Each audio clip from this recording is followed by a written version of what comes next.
ಐಸೆಯ 48 ಓದೋದಕ್ಕೆ ಮೊದಲು 2 ವಾರಗಳ ಮುಂಚೆ ಒಂದು ಟಾಪಿಕ್ ಕುರಿತಾಗಿ ಮಾತಾಡಿದ್ವಿ. ಯಾವ ಟಾಪಿಕ್ ಅಂದರೆ ಬಿರುಗಾಳಿಯಲ್ಲಿ ದೇವರು ನಮ್ಮನ್ನು ಯಾವ ರೀತಿ ನಡೆಸ್ತಾರೆ. ಯಾವುದಂದರೆ ಐಸೆಯ 51 ಅಂದ್ಕೊಳ್ತೀನಿ. ಐಸೆಯ 51 ದೇವರು ಅವ್ರೇನಾಗಿರ್ತಾರೆ ಅಂದರೆ ತುಂಬ ಕಷ್ಟದಲ್ಲಿರ್ತಾರೆ. ಜನರು ಯಾರು?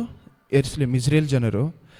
ಆ ಜನರು ಆ ರೀತಿ ಇರಬೇಕಾದ್ರೆ ದೇವರು ಅವ್ರಿಗೇನು ಕೊಡ್ತಾ ಇರ್ತಾರೆ? ವಾಗ್ದಾನವನ್ನು ಕೊಡ್ತಾರೆ. ಆದರೆ ಜನರಿಗೆ ಏನು ಮಾಡೋಕ್ಕಾಗಲ್ಲ. ವಾಗ್ದಾನವನ್ನು ಪಡೆದುಕೊಳ್ಳೋಕೆ ಏನಾಗ್ತಾರೆ? ದೇವರೇ, ಎಷ್ಟೋ ನೀವು ವಾಗ್ದಾನ ಕೊಟ್ಬಿಟ್ರೆ ಏನು ಮಾಡಿ ಇವಾಗ ನನ್ನ ಜೀವನದಲ್ಲಿ ಇದನ್ನು ನೆರವೇರಿಸಿ ಅಂತ ಮಾತಾಡ್ತಾರೆ. ಆ ಒಂದು ಟಾಪಿಕ್ನ ನೀವು ಇದನ್ನು ಕಂಟಿನ್ಯೂಷನ್ ಅಂತ ತೊಗೊಳ್ಬೋದು. ಆದರೆ ಇಲ್ಲಿ ಯಾವುದ ಕುರಿತಾಗಿ ಮಾತಾಡ್ತಾ ಇದ್ದಾರೆ ಅಂದರೆ, ದೇವರು ಏನಕ್ಕೋಸ್ಕರ ಅವರ ವಾಗ್ದಾನಗಳನ್ನು ನೆರವೇರಿಸ್ತಾರೆ. ದೇವರು ವಾಗ್ದಾನಗಳು ಕೊಡ್ತಾ ಇದ್ದಾರೆ, ನೆರವೇರಿಸ್ತಾ ಇದ್ದಾರೆ, ಎಲ್ಲ ಸಂತೋಷ. ಆದರೆ ಅದಕ್ಕಿಂದೆ ಇರುವಂಥ ಕಾರಣ ಏನು? ಯಾಕಂದರೆ ನೀವೊಬ್ರಿಗೆ ಮಾತು ಕೊಡ್ತೀರಾ ಅಂತ ಇಟ್ಕೊಳ್ಳಿ. ಏನಕ್ಕೋಸ್ಕರ ಅದನ್ನು ನಡೆಸ್ತೀರಾ? ನೀವೊಬ್ಬರಿಗೆ ಇದನ್ನು ನಾನು ಮಾಡಿಕೊಡ್ತೀನಿ ಅಂತ ಹೇಳಿದ ಮೇಲೆ ಏನಕ್ಕೋಸ್ಕರ ಅದನ್ನು ಮಾಡ್ತೀರಾ? ನಿಮಗೆ ಉಪಯೋಗ ಆಗತ್ತೆ ಅಂತ.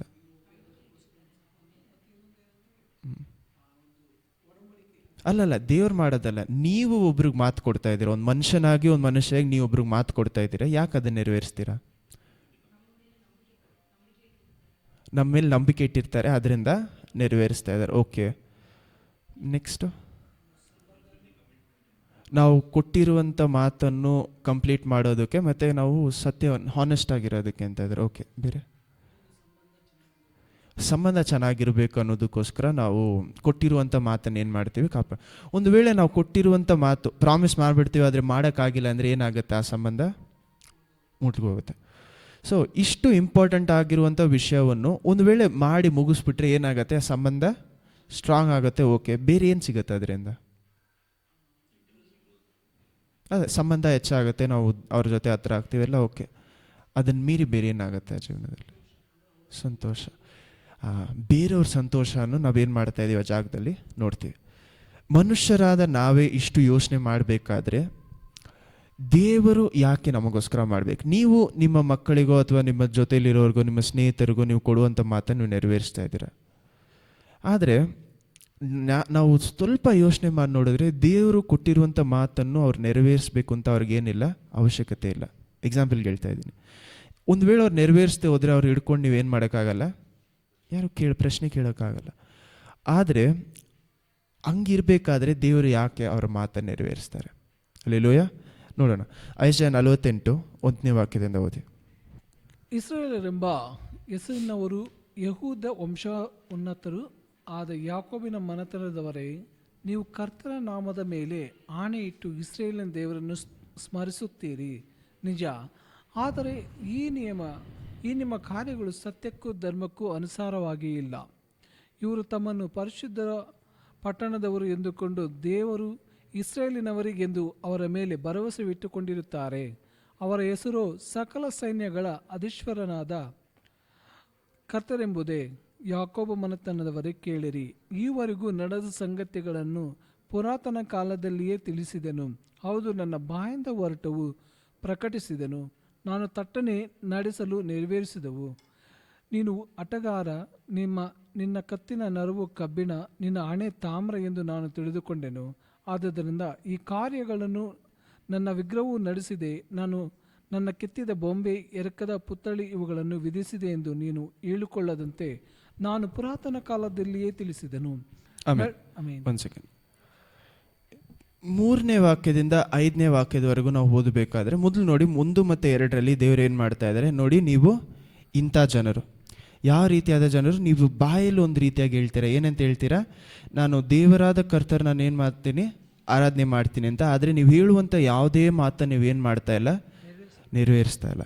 ನೆಕ್ಸ್ಟ್ ಏನು ಹೇಳ್ತಾರೆ ಅಂದರೆ, ನೀವು ತುಂಬ ಪ್ರೌಡಾಗಿ ಏನು ಮಾಡ್ತೀರಾ? ತುಂಬ ಹೆಮ್ಮೆಯಿಂದ ಏನು ಹೇಳ್ತೀರಾ? ನಾನು ದೇವರ ರಾಜ್ಯದಲ್ಲಿ ಇರುವಂಥ ಒಂದು ಮನುಷ್ಯ.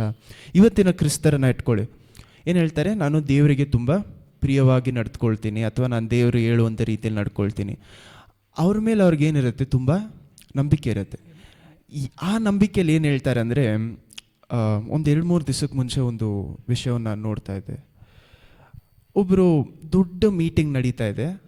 ದೊಡ್ಡ ಮೀಟಿಂಗಲ್ಲಿ ಬಂದ್ಬಿಟ್ಟು ಯಾರೋ ಒಬ್ಬರು ಮಿರಾಕಲ್ ಹುಡ್ಕೊಂಬಂದಿರ್ತಾರೆ. ಒಂದು ಮನುಷ್ಯ ನಡೆಯೋಕ್ಕಾಗಲ್ಲ ಮನುಷ್ಯನಿಗೆ, ಅವನೇನು ಮಾಡ್ತಾನೆ, ಮಿರಾಕಲ್ ಹುಡ್ಕೊಂಬಂದಿರ್ತಾರೆ.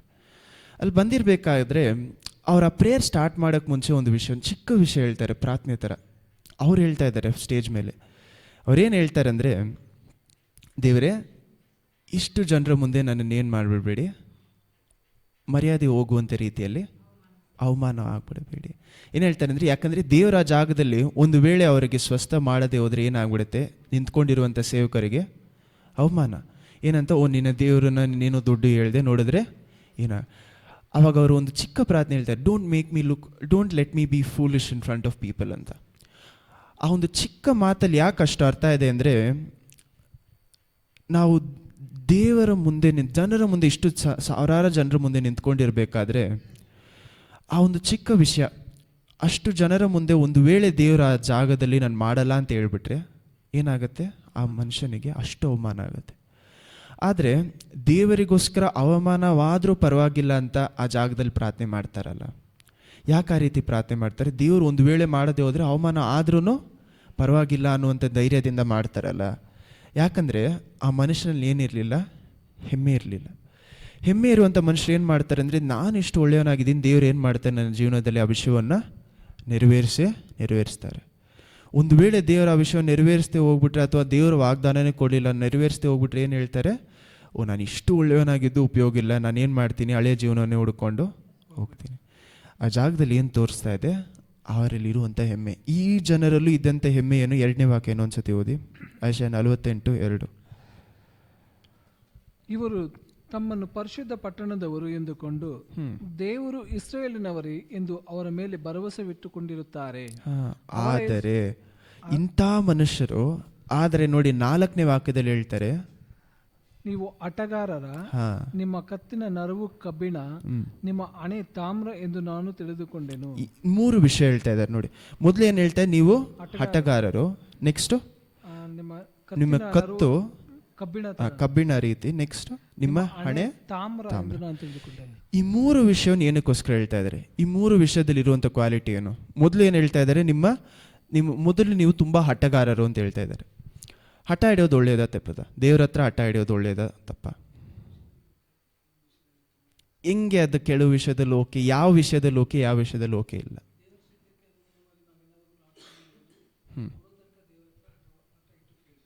ಓಕೆ, ಯಾವ ರೀತಿ ಅದನ್ನು? ಓಕೆ, ಹಠ ಅಂದರೆ ಯಾವ ರೀತಿಯಾದ ಹಠ? ನಾವು ಬೈಬಲಲ್ಲಿ ಡಿಫ್ರೆಂಟ್ ಟೈಪ್ಸ್ ಇದೆ. ಟೈಪ್ಸ್ ಆಫ್ ಹಠ ಅಂದರೆ ನೋಡಿ, ಮೋಸೆ ಅಲ್ಲ, ಆಬ್ರಾಮ್ ಇಟ್ಕೊಳ್ಳಿ. ಆಬ್ರಾಮು ತನ್ನ ಮಗನನ್ನು ಕೊಡುವವರೆಗೂ ಹಠ ಹಿಡಿದು ಪ್ರಾರ್ಥನೆ ಮಾಡಿದ್ರೆ, ಅಂದರೆ ಡೈಲಿ ಕಂಟಿನ್ಯೂಸ್ ಆಗಿ ಪ್ರಾರ್ಥನೆ ಮಾಡೋದು, ದೇವರೇ ನನಗೆ ಮಗನು ಮಗ ಮಗ ಮಗ ಅಂತ ಡೈಲಿ ಪ್ರಾರ್ಥನೆ ಮಾಡ್ತಾರೆ ಅಂತ ಇಟ್ಕೊಳ್ಳಿ. ನೆಕ್ಸ್ಟು ಯಾಕೋಬಿನ ಥರ ಮನುಷ್ಯರಿದ್ದಾರೆ. ಅವ್ರೇನು ಮಾಡ್ತಾರೆ, ದೇವರೇ ನೀವು ಆಶೀರ್ವಾದ ಕೊಡದೆ ಹೋದರೆ ನಾನು ಏನು ಮಾಡಲ್ಲ, ನಿಮ್ಮನ್ನು ಬಿಡಲ್ಲ. ಇವಾಗ 2ರಲ್ಲಿ ನಾವು ಯಾವ ರೀತಿಯಾದ ಪ್ರಾರ್ಥನೆ ಮಾಡಬೇಕು ಒಂದು ಸ್ಥಳದಲ್ಲಿ? ಯಾಕಂದರೆ ಇಲ್ಲಿ ನೋಡಿ, ದೇವರು ಹಠ ಹಿಡಿಯುವಂಥ ಮನುಷ್ಯರಾಗಿದ್ದೀರ ಅಂತ ಒಳ್ಳೇದಾಗಿ ಮಾತಾಡ್ತಾ ಇಲ್ಲ, ಕೆಟ್ಟದಾಗಿ ಮಾತಾಡ್ತಾ ಇದ್ದಾರೆ. ಸೊ ನಾವು ಹಿಡಿತಾ ಇರುವಂಥ ದೇವ್ರ ಹತ್ರ ನಾನು ಮಾಡ್ತಾ ಇರುವಂಥ ಹಠ, ಆ ಪ್ರಾರ್ಥನೆ ದೇವ್ರ ಹತ್ರದಿಂದ ಬಂದಿರೋದಾ ಅಥವಾ ನಾನು ಮಾಂಸದಲ್ಲಿ ಮಾಡ್ತಾ ಇದ್ದೀನ? ತುಂಬ ಮುಖ್ಯವಾದಂಥ ವಿಷಯ. ಯಾಕಂದರೆ ದೇವರ ಹತ್ರ ಹಠ ಹಿಡಿಯುವುದು ಯಾವಾಗಲೂ ಹಠ ಹಿಡಿಬಾರ್ದು. ಯಾವಾಗ ಹಠ ಹಿಡಿಬೇಕಂದ್ರೆ ನೋಡಿ, ಯಾಕೋಬು ಹಠ ಹಿಡಿಯುವಂಥ ಸ್ಥಳಕ್ಕೆ ಬರುವುದಕ್ಕೆ ಎಷ್ಟು ವರ್ಷ ತಗೊಳ್ತಾರೆ? ಯಾಕೋಬ್ ಅನ್ನುವಂಥ ಮನುಷ್ಯ 21 ವರ್ಷ ಆದ ಮೇಲೆ, 20 ವರ್ಷದ ಮೇಲಾಯಿತು. ಎಷ್ಟು ವರ್ಷ ಜ್ಞಾಪಕ, ಆದರೆ 20 ವರ್ಷದ ಮೇಲೆ ಆದ ಮೇಲೆ ಯಾಕೋಬ್ ಅನ್ನುವಂಥ ಮನುಷ್ಯ ಅಷ್ಟು ಕಷ್ಟಪಟ್ಟ ಮೇಲೆ ದೇವರ ಪ್ರಸನ್ನತೆ ಇರುವಾಗ, ಅಂದರೆ ದೇವರ ಜಾಗದಲ್ಲಿ ಒಂದು ಮನುಷ್ಯನ ಜೊತೆ ಅವ್ರು ಏನು ಮಾಡ್ತಾ ಇದ್ದಾರೆ, ಇದು ರೆಸ್ಲ್ ಮಾಡ್ತಾರೆ, ಜಗಳ ಆಡ್ತಾ ಇರುವಾಗ ಬೇರೆ ಅಂಥ ಸ್ಥಳದಲ್ಲಿ ಅವ್ರು ಏನು ಮಾಡ್ತಾ ಇದ್ದಾರೆ, ರೆಸ್ಲಿಂಗ್ ಮಾಡ್ತಾ ಇರಬೇಕಾದ್ರೆ ದೇವರ ಪ್ರಸನ್ನತೆ ಇರುವಾಗ ಅವ್ರು ಏನು ಮಾಡ್ತಾ ಇದ್ದಾರೆ, ದೇವರ ಹತ್ರ ಆಟ ಹಿಡಿತಾ ಇದ್ದಾರೆ. ನೀವು ಮಾಡದೆ ಹೋದರೆ ನಾನು ಬಿಡುವುದಿಲ್ಲ. ಎಷ್ಟೋ ಜನರು ದೇವರ ಪ್ರಸನ್ನತೆನೇ ಇರಲ್ಲ, ಏನು ಮಾಡ್ತಾ ಇರ್ತಾರೆ, ಹಠ ಹಿಡಿತಾ ಇರ್ತಾರೆ. ಯಾರ ಹತ್ರ ಹಠ ಹಿಡಿತಾ ಇದ್ದೀರಾ? ನಾವೇನು ಮಾಡ್ಬಿಡ್ತೀವಿ ಅಂದರೆ, ನಮ್ಮ ಜೊತೆನೇ ಏನು ಮಾಡ್ಕೊಳ್ತೀವಿ, ದೇವ್ರು ನನ್ನ ಪ್ರಾರ್ಥನೆ ಕೇಳ್ತಾನೆ, ಏನು ಮಾಡ್ತೀನಿ, ಹಠ ಹಿಡಿದು ಪಡ್ಕೊಳ್ತೀನಿ ಅಂತ. ನಾವು ಹಠ ಹಿಡಿತಾ ಇರುವುದು ದೇವರ ಜೊತೆನ, ದೇವರ ಪ್ರಸನ್ನತೆ ಅಲ್ಲ, ಅಥವಾ ಮಾಂಸದಲ್ಲ. ದೇವರ ಪ್ರಸನ್ನತೆಯಲ್ಲಿ ಅಂದರೆ ಸಭೆಗೆ ಬಂದು ಹಠ ಹಿಡಿಯೋದು, ನಾನು ಅದನ್ನು ಮಾತಾಡ್ತಾ ಇಲ್ಲ. ನೀವು ಎಷ್ಟೇ ಸಭೆಗೆ ಹೋಗ್ಬೋದು, ದೇವರ ಪ್ರಸನ್ನತೆ ನಿಮಗೋಸ್ಕರ ಇಲ್ಲ ಅಂದರೆ, ಚೆನ್ನಾಗಿ ಅರ್ಥ ಮಾಡ್ಕೊಳ್ಳಿ, ದೇವರು ಎಲ್ಲ ಕಡೆಯೂ ಎಲ್ಲರಿಗೋಸ್ಕರ ಬರಬೇಕು ಅಂತ ಅವಶ್ಯಕತೆ ಇಲ್ಲ. ದೇವರ ಪ್ರಸನ್ನತೆ ಎಲ್ರಿಗೂ ಇದೆ, ಹಲ್ಲೆಲೂಯ. ಆದರೆ ನಿಮಗೋಸ್ಕರ ಬರ್ತಾ ಇದ್ದಾರೆ. ಯಾಕಂದರೆ ದೇವರ ಪ್ರಸನ್ನತೆಯಲ್ಲಿ ಇದ್ದಂಥ ಒಂದು ಮನುಷ್ಯ ಯಾರು? ಅಬ್ರಹಾಮನು ದೇವರ ಪ್ರಸನ್ನತೆಯಲ್ಲಿ ಬಾಳಿದಂಥ ಒಂದು ಮನುಷ್ಯ. ಆದರೆ ಅಬ್ರಹಾಮನನ್ನು ಹುಡುಕಿ ಯಾರು ಬಂದರು? ದೇವರು ಬಂದರು. ಅವನ ಟೆಂಟ್, ಅವನ ಕೊಠಡಿಗೆ ಯಾರು ಬರ್ತಾ ಇದ್ದಾರೆ ಆ ಜಾಗದಲ್ಲಿ? ದೇವರು. ಅವಾಗ ಬಂದು ದೇವರೇ ಏನು ಮಾಡ್ತಾ ಇದ್ದಾರೆ? ಅವರಿಗೆ ವಾಗ್ದಾನ ಕೊಡ್ತಾ ಇದ್ದಾರೆ. ಏನಂತ? ನಿನಗೆ ನೆಕ್ಸ್ಟ್ ಈ ಸಮಯದೊಳಗಡೆ ಏನಿರುತ್ತೆ? ಒಂದು ಮಗು ಇರುತ್ತೆ ಅಂತ. ದೇವರು ಅವರ ಪ್ರಸನ್ನತೆಯಲ್ಲಿ ಅವನು ದೇವರ ಪ್ರಸನ್ನತೆ ಅವರ ಮನೆಯನ್ನು ಹುಡುಕಿ ಬರುವವರೆಗೂ ಅಬ್ರಹಾಮನ ಪ್ರಾರ್ಥನೆ ಏನಾಗಿಲ್ಲ? ಉತ್ತರ ಸಿಕ್ಕಿಲ್ಲ. ಆವಾಗ ದೇವರೇ ತಾನಾಗಿ ಬಂದು ತಾನು ಏನು ಮಾಡ್ತಾ ಇದ್ದಾರೆ? ಉತ್ತರ ಕೊಡ್ತಾ ಇದ್ದಾರೆ. ದೇವರ ಪ್ರಸನ್ನತೆಯೇ ಇಲ್ಲದೆ ಅಬ್ರಹಾಮನ ಜಾಗದಲ್ಲಿ ಹಠ ಹಿಡಿದು ಏನಿರಲಿಲ್ಲ? ಉಪಯೋಗ. ಒಂದು ವೇಳೆ ದೇವರು ಯಾಕೋಬನ ಜೊತೆ ಆ ಜಾಗದಲ್ಲಿ ದೇವರು ಜಗಳ ಆಡೋಕ್ಕೆ ಬಂದಿಲ್ಲ ಅಂದರೆ ಆ ಜಾಗದಲ್ಲಿ ಏನಾಗ್ತಿರ್ಲಿಲ್ಲ, ಯೂಸ್ ಏನಿರಲಿಲ್ಲ. ಅವನು ಯಾರ ಜೊತೆ ಏನು ಮಾಡಬೇಕಾಗಿತ್ತು? ಯಾರ ಜೊತೆ ಜಗಳ ಕುಸ್ತಿ ಆಡಬೇಕಾಗಿತ್ತು? ಯೋಚನೆ ನೋಡಿ, ಆ ದೇವರ ಪ್ರಸನ್ನತೆ ಇಲ್ಲದೆ ಹೋದರೆ ನಾನು ಹಠ ಹಿಡಿಯೋದು ವ್ಯರ್ಥ. ದೇವರ ಪ್ರಸನ್ನತೆ ಇಲ್ಲದೆ ಹೋದರೆ, ದೇವರ ಪ್ರಸನ್ನತೆ ನನಗೋಸ್ಕರ ಇಲ್ಲದೆ ಹೋದರೆ ಆ ಜಾಗದಲ್ಲಿ ನಾನು ಹಠ ಹಿಡಿಯೋದು ವ್ಯರ್ಥ. ಹಲ್ಲೆಲೂಯ. ಇಲ್ಲೇನು ಹೇಳ್ತಾರೆ ನೀವು? ಈ ಜನರು ಸಹ ಹಠ ಹಿಡಿತಾ ಇದ್ದಾರೆ. ಆದರೆ ಯಾವಾಗ ಹಠ ಹಿಡಿತಾ ಇದ್ದಾರೆ? ದೇವರ ಸಮಯ ಅವ್ರಿಗೋಸ್ಕರ ಇನ್ನೂ ಬಂದಿಲ್ಲ. ಆವಾಗ ಅವ್ರು ಏನು ಮಾಡ್ತಾ ಇದ್ದಾರೆ? ಹಠ ಹಿಡಿತಾ ಇದ್ದಾರೆ. ನಾವು ಯಾವಾಗ ಹಠ ಹಿಡಿತೀವಿ ಅನ್ನೋದು ಅಷ್ಟು ಮುಖ್ಯ. ನೆಕ್ಸ್ಟ್ ಏನು ಹೇಳ್ತಾ ಇದೆ ನೋಡಿ, ನಿಮ್ಮ ಕುತ್ತಿಗೆ ಏನಾಗಿದೆ? ಕಬ್ಬಿಣ. ಯಾಕಷ್ಟು? ಅದು ನೆಕ್ಸ್ಟ್ ಏನಂದರೆ, ನಮ್ಮೆಲ್ಲರೂ ಗೊತ್ತಿರೋಂಥ ರೀತಿ ಇಸ್ರೇಲ್ ಜನರು ನೋಡಿ ದೇವ್ರು ಏನು ಹೇಳ್ತಿದ್ರು? ಒಣಗ ಕಳುತುಲು. ಅಂದರೆ ಏನು ಮಾಡ್ತಿರಲ್ಲ? ಬಗ್ಗೋದೇ ಇಲ್ಲ ಅನ್ನುವಂಥ ಮನುಷ್ಯರು. ತಲೆಯನ್ನು ಏನು ಮಾಡಲ್ಲ ಅವರು? ಬಗ್ಗಿಸೋದೇ ಇಲ್ಲ. ತಲೆಯನ್ನು ಬಗ್ಗಿಸದೇ ಇರುವಂಥ ಮನುಷ್ಯರು ಅಂತ ದೇವರು ಅವರನ್ನು ನೋಡಿ ಹೇಳ್ತಾ ಇದ್ದಾರೆ. ನಾವೆಲ್ಲರೂ ಏನು ಅಂದ್ಕೊಳ್ತೀವಿ ಅಂದರೆ, ಅವರು ತಲೆ ಬಗ್ಗಿಸಿ ಪ್ರಾರ್ಥನೆ ಮಾಡ್ತಿರ್ಲಿಲ್ಲ, ಅಥವಾ ಅವರು ಮೊಣಕಾಲು ಹಾಕಿ ದೇವ್ರ ಮುಂದೆ ಇದು ಮಾಡ್ತಿರ್ಲಿಲ್ಲ ಅಂತ ನಾವು ಸುಲಭವಾಗಿ ಏನು ಮಾಡಿಬಿಡ್ತೀವಿ? ಅವ್ರು ತಲೆ ಬಗ್ಗಿಸ್ದೇ ಇರುವಂಥ ಜನರು ಅಂದ್ಬಿಡ್ತೀವಿ. ಆದರೆ ಅವರ ಮನಸ್ಸಲ್ಲಿ ಏನಿರಲಿಲ್ಲ? ತಾಳ್ಮೆ ಅನ್ನೋದಿರಲಿಲ್ಲ. ತಾಳ್ಮೆ ಅಂದರೆ ಪರಲೋಕದ ದೇವರ ಮುಂದೆ ಬಂದು ಪ್ರಾರ್ಥಿಸುವಾಗ ಏನು ಮಾಡಬೇಕಾಗಿತ್ತು? ತಾಳ್ಮೆ ಆಗಬೇಕು. ನಮ್ಮಲ್ಲಿ ತಾಳ್ಮೆ ಇಲ್ಲದೆ ಹೋದರೆ ನಾವೇನು ಹೇಳ್ತೀವಿ ಅಂದರೆ, ದೇವರೇ ನನ್ನ ಇಷ್ಟಕ್ಕೆ, ನನ್ನ ಚಿತ್ತಕ್ಕೆ ಅನುಸಾರವಾಗಿ ಏನು ಮಾಡಿ ಇದನ್ನು ನಡೆಸಿ. ದೇವರ ಚಿತ್ತಕ್ಕೆ ಅನುಸಾರವಾಗಿ ನಡೆಯುವಾಗ ನಮ್ಮ ಮನಸ್ಸಲ್ಲಿ ಏನಿರುತ್ತೆ? ತಾಳ್ಮೆ ಇರುತ್ತೆ. ದೇವರೇ ನೀವು ಏನು ಮಾಡ್ತೀರೋ ಅದನ್ನು ನಾನು ಏನು ಮಾಡ್ತೀನಿ? ಸ್ವೀಕರಿಸ್ಕೊಳ್ತೀನಿ ಅಂತ. ಆದರೆ ನಮ್ಮಲ್ಲಿ ತಾಳ್ಮೆ ಇಲ್ಲದೆ ಇರುವಾಗ ನಾವೇನು ಮಾಡ್ತೀವಿ? ನನ್ನ ಇಷ್ಟಕ್ಕೆ ಕರೆಕ್ಟಾಗಿ ದೇವರೇ ಏನು ಮಾಡಿ, ನೀವು ಇದನ್ನು ಬಿಟ್ಟು ನಾನೇನು ಮಾಡಲ್ಲ, ನಾನು ಆಚೆ ಬರಲ್ಲ, ನೀವೇನು ಮಾಡಿ ನನ್ನ ಕಂಫರ್ಟಿಗೆ ಏನು ಮಾಡಿ ಕರೆಕ್ಟಾಗಿ ನಡೆಸ್ಕೊಡಿ. ಅಲ್ಲಿ ಏನು ತೋರಿಸ್ತಾ ಇದೆ? ನನ್ನ ಕತ್ತು ಏನಾಗ್ತಾ ಇಲ್ಲ? ಬೆಂಡ್ ಆಗ್ತಾ ಇಲ್ಲ. ದೇವ್ರ ಮುಂದೆ ಏನು ಮಾಡ್ತಾ ಇಲ್ಲ? ತಗ್ಗಿಸ್ಕೊಳ್ತಾ ಇಲ್ಲ. ನಾವು ಪರಲೋಕದ ದೇವರ ಮುಂದೆ ನಾವು ಮರ್ಯಾದೆ ಕೊಡದೆ, ನಾವು ತಗ್ಗಿಸ್ಕೊಳ್ಳದೆ ಇರುವಾಗ ದೇವ್ರ ಹತ್ರದಿಂದ ನಾವು ಏನು ಮಾಡೋಕ್ಕಾಗಲ್ಲ, ಏನನ್ನು ಎದುರು ನೋಡೋಕ್ಕೆ ಆಗಲ್ಲ. ಯಾಕೆ ಆಗ್ತಾ ಇಲ್ಲ? ಯಾಕಂದರೆ ನಾನು ನನ್ನ ಕಂಡೀಷನ್ಗೆ ದೇವ್ರು ಏನು ಮಾಡ್ತಾ ಇದ್ದೀನಿ, ನೀವು ನನ್ನ ಕಂಡೀಷನ್ ಏನು ಮಾಡಬೇಕು? ಪೂರೈಸಬೇಕು. ದೇವರೇ ಇದಕ್ಕಿಂತ ಕಡಿಮೆ, ಇದಕ್ಕಿಂತ ಜಾಸ್ತಿ ನೀವೇನು ಮಾಡಬಾರ್ದು, ಕೊಡಬಾರ್ದು. ಕರೆಕ್ಟಾಗಿ. ಯಾಕಂದರೆ ನಮ್ಮ ಪ್ರಾರ್ಥನೆಗಳು ಯಾವ ರೀತಿ ಇರುತ್ತೆ ಅಂದರೆ, ನನ್ನ ಕೈಯಿಂದ ಏನು ಹ್ಯಾಂಡಲ್ ಮಾಡೋಕ್ಕಾಗತ್ತೋ, ಚೆನ್ನಾಗಿ ಅರ್ಥ ಮಾಡ್ಕೊಂಡು, ನನ್ನ ಕೈಯಿಂದ ಏನನ್ನು ಕಾಪಾಡ್ಕೊಳ್ಳೋಕ್ಕಾಗತ್ತೋ ಅಥವಾ ನನ್ನ ಕೈಯಿಂದ ಏನು ಮಾಡೋಕ್ಕಾಗುತ್ತೋ ಅದನ್ನು ಮಾತ್ರ ನಾವು ಆಸೆ ಪಡ್ತೀವಿ. ನಮ್ಮ ಬಲವನ್ನು ಮೀರಿ ಬರುವಂಥ ಯಾವುದೇ ವಿಷಯ ನಾವೇನು ಮಾಡಲ್ಲ, ಆಸೆ ಪಡಲ್ಲ. ಅಥವಾ ನಮ್ಮ ಬಲವನ್ನು ಮೀರಿ ಬರುವಂಥ ಕೆಳಗಡೆ ಇರುವಂಥ ವಿಷಯ ನಾವೇನು ಮಾಡಲ್ಲ, ಆಸೆ ಪಡ. ಕರೆಕ್ಟಾಗಿ ದೇವರೇ ನಾನು ಈ ಸ್ಥಳದಲ್ಲಿ ಇದ್ದೀನಿ, ನೀವೇನು ಮಾಡಿ ಕರೆಕ್ಟಾಗಿ ಇದನ್ನು ನನಗೆ ಕೊಟ್ಬಿಡಿ. ನಾವು ಏನು ಮಾಡ್ತೀವಿ? ಯಾವಾಗಲೂ ಚೆನ್ನಾಗಿರುವಾಗ ಏನು ಮಾಡ್ತೀವಿ? ದೇವರೇ ನನ್ನ ಜೀವನದೆಲ್ಲ ಕರೆಕ್ಟಾಗಿ ನಡೀತಾ ಇದೆ, ಇವಾಗ ನೀವು ಆಶೀರ್ವಾದನ ಕೊಟ್ಟರೆ ನಾನು ಸಂತೋಷವಾಗಿರ್ತೀನಿ. ಯಾರೂ ದೇವ್ರ ಹತ್ರ ಇವಾಗ ನೋಡಿ, ನೆಕ್ಸ್ಟ್ ಟೈಮ್ ಊಟನೇ ಇಲ್ಲ, ಎಕ್ಸಾಂಪಲ್ಗೆ ಹೇಳ್ತೇನೆ, ನೆಕ್ಸ್ಟ್ ವೇಳೆ ನಾವು ಏನು ಮಾಡೋಕ್ಕಾಗ್ತಾ ಇಲ್ಲ, ಊಟನೇ ಇಲ್ಲ. ಆ ಸಮಯದಲ್ಲಿ ಹೋಗಿ ಯಾರೋ ದೇವ್ರ ಹತ್ರ ದೇವರೇ ನನಗೆ ಕಾರ್ ಕೊಡಿ ಅಂತ ಯಾರೂ ಕೇಳಲ್ಲ. ಹಲ್ಲೆಲೂಯಾ. ಏನು ಕೇಳ್ತೀವಿ ಆ ಸಮಯದಲ್ಲಿ? ಊಟ ಬೇಕು ಅಂತ. ದೇವರು ಊಟನೇ ಇಲ್ಲದೆ ಇರುವಂಥ ಸಮಯದಲ್ಲಿ, ಇಲ್ಲ ಕಷ್ಟದಲ್ಲಿ ಇರುವಂಥ ಸಮಯದಲ್ಲಿ ನಿಮ್ಗೊಂದು ವೇಳೆ ಕಾರ್ ದಯಪಾಲಿಸಿದ್ರೆ ಯೋಚನೆ ಮಾಡಿ ನೋಡಿ. ಎಕ್ಸಾಂಪಲ್ಗೆ ಹೇಳ್ತಾ ಇದ್ದೀನಿ. ಏನು ಹೇಳ್ಕೊಳ್ತೀವಿ? ದೇವರೇ ನಾನು ಚೆನ್ನಾಗಿರುವಾಗೆಲ್ಲ ನೀವೇನು ಮಾಡಿಲ್ಲ, ಕೇಳಿದ್ದಕ್ಕೆ ಕೊಟ್ಟಿಲ್ಲ, ಇವಾಗ ನಾನು ಇಷ್ಟು ಕಷ್ಟದಲ್ಲಿದ್ದೀನಿ. ಯಾಕಂದರೆ ಯಾವಾಗಲೂ ಮಾನಸಿಕವಾದ ಕಷ್ಟ ಇರಬೇಕು ಅಂತ ಅವಶ್ಯಕತೆ ಇಲ್ಲ. ಎಷ್ಟೋ ಸಮಯಗಳಲ್ಲಿ ಆತ್ಮಿಕ ರೀತಿಯಲ್ಲಿ ನಾವು ಏನಾಗಿರ್ತೀವಿ, ದೇವರನ್ನು ಬಿಟ್ಟು ದೂರ ಹೋಗಿರ್ತೀವಿ. ಅಂಥ ಸ್ಥಳಗಳಲ್ಲಿ ದೇವರು ನಿಮ್ಮನ್ನು ಪ್ರಮೋಷನ್ ಕೊಟ್ಟು ಮೇಲೆತ್ತುವಾಗ ನಾವು ತಿರುಗಿ ದೇವ್ರ ಕಡೆ ನೋಡ್ತೀವ? ಯೋಚನೆ ಮಾಡಿ ನೋಡಿ. ಹಲ್ಲೆಲೂಯಾ. ದೇವರು ಯಾವಾಗ ತನ್ನ ಅತಿಶಯವನ್ನು ಮಾಡ್ತಾರೆ ನಮ್ಗೆ ಅರ್ಥ ಆಗಲ್ಲ. ಯಾಕಂದರೆ ಅವರ ಸಮಯಕ್ಕೆ ತಕ್ಕಾಗ ಅವ್ರು ಏನು ಮಾಡ್ತಾರೆ, ಅತಿಶಯವನ್ನು ಮಾಡ್ತಾರೆ. ಅಲ್ಲೆಲೂಯ. ಹಾಂ, ನಾವು ಇದನ್ನು ಕಂಟಿನ್ಯೂ ಮಾಡಿ ನೋಡಬೇಕಾದ್ರೆ ಏನು ಹೇಳ್ತಾರೆ, ಮೊದಲು ಕತ್ತು ಗುಣಿಯದೇ ಇರುವಂಥ ಮನುಷ್ಯರು ಅಂತಾರೆ. ನೆಕ್ಸ್ಟ್ ಏನು ಹೇಳ್ತಾ ಇದ್ದಾರೆ, ನಿಮ್ಮ ನೆತ್ತಿ ಏನಾಗಿದೆ, ತಲೆ ಏನಾಗಿದೆ, ತಾಮ್ರ. ಈ ತಲೆ ಯಾಕೆ ತಾಮ್ರದ ರೀತಿ ಇದೆ ಅಂತ ಹೇಳ್ತಾ ಇದ್ದಾರೆ ಅಂದರೆ, ಎಷ್ಟೇ ಹೇಳಿದ್ರು ಕೆಲವ್ರಿಗೆ ಏನಾಗಲ್ಲ, ಎಷ್ಟೇ ಪಟ್ಟರೂ ಏನಾಗಲ್ಲ, ತಾವು ಏನು ಮಾಡಲ್ಲ, ತಮ್ಮ ದಾರಿಯನ್ನು ಸರಿಪಡಿಸ್ಕೊಳ್ಳಲ್ಲ. ಎಷ್ಟೋ ಜನರಿಗೆ ಏನಂದರೆ, ಒನ್ ಸೇವ್ಡ್ ಆಲ್ವೇಸ್ ಸೇವ್ಡ್ ಅಂತಾರೆ. ಒಬ್ಬನು ಒಂದು ಸತಿ ರಕ್ಷಣೆ ಹೊಂದ್ಕೊಂಡ್ರೆ ಎಂದೆಂದಿಗೂ ರಕ್ಷಣೆ ಹೊಂದ್ಕೊಂಡಿದ್ದಾರೆ ಅನ್ನುವಂಥ ಮಾತಿದೆ. ಈ ಮಾತು ಯಾರಿಗೆ ಅನ್ವಯಿಸುತ್ತಂದರೆ, ನಾವು ದೇವರು ಹೇಳುವಂಥ ರೀತಿಯಲ್ಲಿ ನಡೆಯುವಂಥ ಮನುಷ್ಯರು. ಹಂಗಂದರೆ ವಿಲ್ಫುಲ್ ಸಿನ್, ನಾನು ನನ್ನ ಮನಸ್ಸನ್ನು ಹಾಕಿ ಮಾಡುವಂಥ ಪಾಪಗಳು, ಅಂದರೆ ದೇವರು ನನಗೆ ಬಲವನ್ನು ಕೊಟ್ಟಿದ್ರೂ ಸಹ ನಾನೇನು ಮಾಡ್ತಾ ಇರ್ತೀನಿ, ಆ ಜಾಗದಲ್ಲೇ ಬಲವನ್ನು ಉಪಯೋಗಿಸದೆ ನನ್ನ ಪಾಪದ ದಾರಿಯಲ್ಲೇ ನಡೀತೀನಿ. ಕ್ರಿಸ್ತವನ್ನು ಸ್ವೀಕರಿಸ್ಕೊಂಡಿರ್ತಾರೆ, ಯೇಸುವೇ ದೇವರು ಅಂತ ಹೇಳ್ತಾರೆ, ಆದರೆ ಅವರ ಜೀವನದಲ್ಲಿ ಏನಿರುತ್ತೆ, ಅವರಾಗ ಅವರು ಪಾಪದ ಒಳಗಡೆ ಏನಾಗಿರ್ತಾರೆ, ಬಿಟ್ಟು ದೇವರೇ ಬಲ ಕೊಟ್ಟರು ಅವ್ರಿಗೇನಿರಲ್ಲ, ಆಸೆ ಇರಲ್ಲ ಆಚೆ ಬರಬೇಕು ಅಂತ. ಆ ಜಾಗದಲ್ಲಿ ಏನು ತೋರಿಸ್ತಾ ಇದೆ, ಪವಿತ್ರಾತ್ಮರು ಅವರ ಕೆಲಸವನ್ನು ಒಂದು ಮಾಡಿ ಪೂರೈಸಿಲ್ಲ, ಅಥವಾ ಇವರಲ್ಲಿ ಪವಿತ್ರ ಆತ್ಮನೇ ಇಲ್ಲ. ಅವ್ರೇನು ಮಾಡ್ಕೊಂಡಿರ್ತಾರೆ, ಪವಿತ್ರಾತ್ಮದ ಎಷ್ಟು ದೂರ ಹೋಗೋಕ್ಕಾಗುತ್ತೋ ಅಷ್ಟು ದೂರ ಏನು ಮಾಡಿರ್ತಾರೆ, ಹೋಗಿರ್ತಾರೆ. ಆ ಕಾರಣದಿಂದನೇ ನಾವು ಒಂದೇ ಕಡೆ ಮಾತ್ರ ನೋಡಬಾರ್ದು. ಯಾಕಂದರೆ ಒಂದು ಕಡೆ ಹೀಬ್ರೂಸಲ್ಲಿ ಏನು ಹೇಳ್ತಾರೆ, ತನ್ನ ಕೆಲಸವನ್ನು ಯಾರು ಸ್ಟಾರ್ಟ್ ಮಾಡಿದ್ರು ಅವ್ರು ಏನು ಮಾಡ್ತಾರೆ, ಯೇಸು ಕ್ರಿಸ್ತ ವಿಷಯವನ್ನು ನಿಮ್ಮ ರಕ್ಷಣೆಯನ್ನು ಶುರು ಮಾಡಿರುವಂಥ ದೇವರು ಏನು ಮಾಡ್ತಾರಂತೆ, ಪೂರೈಸ್ತಾರೆ. ಅಲ್ಲೆಲೂಯ.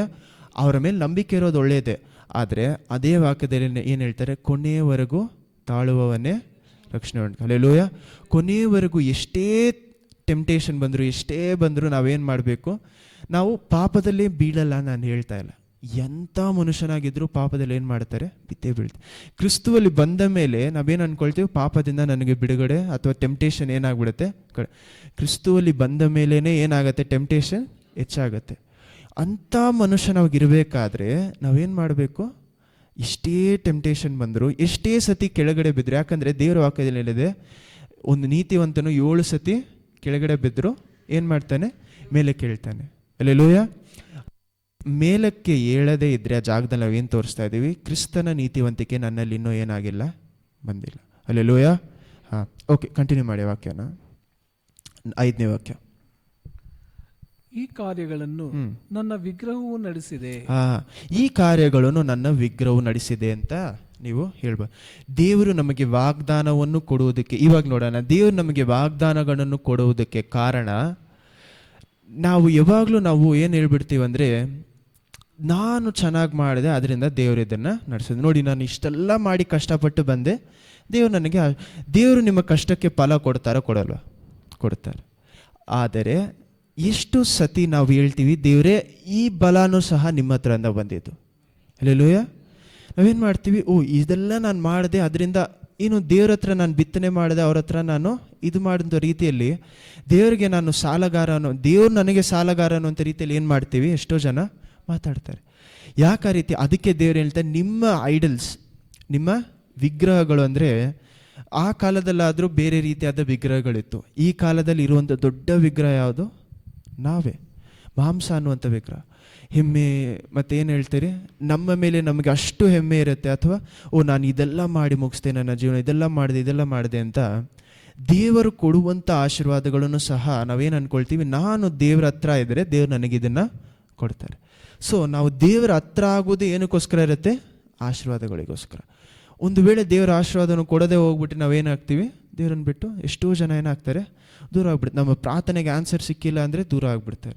ಯಾಕೆ? ನಾನು ದೇವರ ಹತ್ರ ಇದ್ದರೆ ದೇವ್ರು ಏನು ಮಾಡ್ತಾರೆ, ಕೊಡ್ತಾರೆ ಅಂತ ಮನಸ್ಸಲ್ಲಿ ಇರುವುದಕ್ಕೆ ಕಾರಣದಿಂದಾನೇ ಎಷ್ಟೋ ಜನ ಏನಾಗ್ತಾರೆ, ದೇವರ ಹತ್ರ ಆಗ್ತಾರೆ. ಯಾಕೆ? ಅವ್ರಿಗೆ ಬೇಕಾಗಿರೋಂಥ ಆಶೀರ್ವಾದ ಯಾವಾಗ ಸಿಗುತ್ತೆ? ನಾನು ದೇವರ ಹತ್ರ ಇದ್ರೇ ಮಾತ್ರ ಸಿಗುತ್ತೆ. ಯಾವ ರೀತಿ ಅಂದರೆ, ಮಕ್ಕಳು ತಮ್ಮ ತಂದೆ ತಾಯಿ ಹತ್ರ ಏನು ಮಾಡ್ತಾರೆ, ಏನಾದರೂ ಬೇಕು ಅನ್ನುವಾಗ ಏನು ಮಾಡ್ತಾರೆ, ತುಂಬ ಹತ್ರ ಸಿಕ್ಕಿದ ತಕ್ಷಣ ಏನಾಗ್ತಾರೆ, ತಿರುಗಿ ಅವ್ರ ಕೆಲಸವನ್ನು ಅವ್ರು ಏನು ಮಾಡ್ತಾರೆ, ನಾರ್ಮಲಾಗಿ ಯಾವ ರೀತಿ ಇರುತ್ತೋ ಆ ರೀತಿ. ಅದೇ ರೀತಿ ನಾವು ಸಹ ಏನು ಮಾಡ್ತೀವಿ, ದೇವರಿಗೋಸ್ಕರ ಹುಡುಕಲ್ಲ, ಅವ್ರ ಹತ್ರ ಬರುವಂಥ ಆಶೀರ್ವಾದಗಳು. ಇದನ್ನು ದೇವರು ಏನು ಮಾಡ್ತಾರೆ, ಪರೀಕ್ಷೆ ಮಾಡಿ ನೋಡ್ತಾರೆ. ತುಂಬ ಇಂಪಾರ್ಟೆಂಟ್ ಆದ ಪರೀಕ್ಷೆ ಇದು.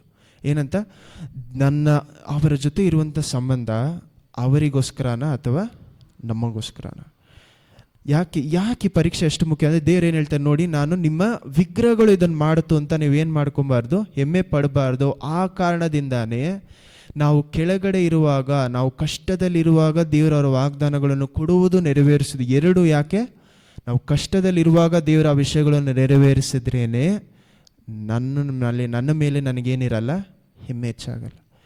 ಯಾವಾಗ ದೇವರು ಕಷ್ಟದಲ್ಲಿ ಕೊಡುವಾಗ, ಅಬ್ರಹಾಮನು ಒಳ್ಳೆ ವಯಸ್ಸಲ್ಲಿರುವಾಗ, ಸಾರಳು ಒಳ್ಳೆ ವಯಸ್ಸಲ್ಲಿರುವಾಗ ದೇವರು ಆನ್ಸರ್ ಮಾಡಿದರೆ ಅಬ್ರಹಾಮನಿಗೆ ನಿಜವಾಗ್ಲೂ ದೇವರ ಮೇಲೆ ಅಷ್ಟು ನಂಬಿಕೆ ಹೆಚ್ಚಾಗ್ತಿರ್ತಾ. ಹಲ್ಲೆಲೂಯ. ಅಬ್ರಹಾಮನಿಗೂ ಸಾರಾಳಿಗೆ ಯಾವಾಗ ಅವ್ರಿಗೂ ಮಗು ಬಿಡ್ತಾ ಇದೆ, ಐಸಾಕನಿಗೆ ವಯಸ್ಸೆಲ್ಲ ಆದಮೇಲೆ. ಎಷ್ಟು ವಯಸ್ಸು ಅಬ್ರಹಾಮನಿಗೆ? ಮನೇಲಿ ಹೋಗೋದು ನೋಡಿ. ಯಾವಾಗ ಸಾರಾಳಿಗೆ ಏನಾಗಿತ್ತು? ತುಂಬ ವಯಸ್ಸಾಗಿತ್ತು. ಮುದುಕಿ ಆಗಿರುವಂಥ ಸಾರಾಳಿಗೆ ದೇವರು ಏನು ಮಾಡ್ತಾರೆ, ಜಾಗದಲ್ಲಿ ಮಗುವನ್ನು ಕೊಡ್ತಾ ಇದ್ದಾರೆ. ಯಾಕೆ? ಅವರ ಕೈಯಿಂದ ಆಗದೇ ಇರುವಾಗ ಮಾಡಿ ನಡೆಸಿದ್ರೇನೆ ಅದು ದೇವರ ನಾಮಕ್ಕೆ ಮಹಿಮೆ. ಹಲ್ಲೆಲೂಯ. ಇಲ್ಲದೆ ಹೋದರೆ ನಮ್ಮ ಕೈಯಿಂದ ಮಾಡೋಕ್ಕೆ ಆಗತ್ತೆ ಅನ್ನುವಂಥ ಸ್ಥಳಗಳಲ್ಲಿ ದೇವರು ಅವರ ಕೆಲಸವನ್ನು ಮಾಡಿದರೆ ಆ ಮಹಿಮೆ ಎಲ್ಲ ಯಾರಿಗೂ ಹೋಗಿ ಸೇರುತ್ತೆ? ವಿಗ್ರಹಗಳು ಯಾರು? ಎಷ್ಟೋ ಸತಿ ನಮಗೆ ನಾವೇ ವಿಗ್ರಹಗಳಾಗಿರ್ತೀವಿ. ಹಲ್ಲೆಲೂಯ. ಕಂಟಿನ್ಯೂ ಮಾಡಿ 6ನೇ ವಾಕ್ಯ.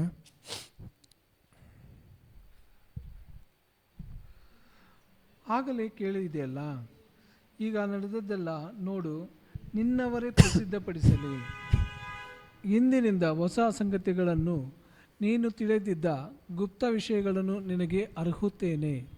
ಈಗಲೇ ಉಂಟಾಗುತ್ತಿದೆ, ಪುರಾತನ ಕಾಲದಲ್ಲಿ ಹಾಗಿಲ್ಲ. ಮೊದಲೇ ನಾನು ತಿಳಿದುಕೊಂಡಿದ್ದೇನು ಎಂದು ನೀನು ಅಂದುಕೊಳ್ಳುವ ಹಾಗೆ ಈ ದಿನಕ್ಕೆ ಮುಂಚೆ ನಾನು ನಿನಗೆ ಕೇಳಗೊಡಿಸಲಿಲ್ಲ. ನೀನು ಕೇಳಿಲ್ಲ, ತಿಳಿದು ಇಲ್ಲ. ಪುರಾತನ ಕಾಲದಿಂದ ನಿಮ್ಮ ಕಿವಿಯು ತೆರೆದೇ ಇಲ್ಲ. ನೀವು ದೊಡ್ಡ ವಂಚಕನು, ಅಗರ್ಭ ದ್ರೋಹಿ ಎನ್ನಿಸಿಕೊಂಡವನು ಎಂದು ನಾನು. 8ನೇ ವಾಕ್ಯ ಇನ್ನೊಂದ್ಸತಿ ಓದಿ. ತಿಳಿದೂ ಇಲ್ಲ, ಪುರಾತನ ಕಾಲದಿಂದ ನಿನ್ನ ಕಿವಿಯು ತೆರೆದೇ ಇಲ್ಲ.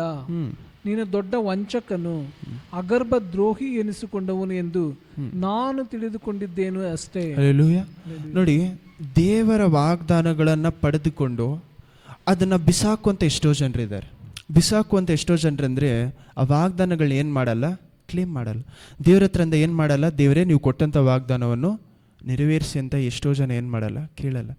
ಯಾಕೆ ಎಷ್ಟೋ ಜನ ಕೇಳ್ತಾ ಇಲ್ಲ ಅವರ ವಾಗ್ದಾನಗಳಂದರೆ, ದೇವರು ವಾಗ್ದಾನಗಳು ಕೊಡುವಾಗ ನಮ್ಮ ಕಿವಿ ಏನಾಗಿದೆ, ಮುಚ್ಚಿರುತ್ತೆ. ಯಾಕೆ ಇವಾಗ ನೋಡಿ, ವರ್ಷ ಸ್ಟಾರ್ಟ್ ಆಗುವಾಗ ನಾವೆಲ್ಲ ಏನು ಮಾಡ್ತೀವಿ, ದೇವ್ರ ಹತ್ರಿಂದ ವಾಗ್ದಾನಗಳು ಪಡ್ಕೊಳ್ತೀವಿ.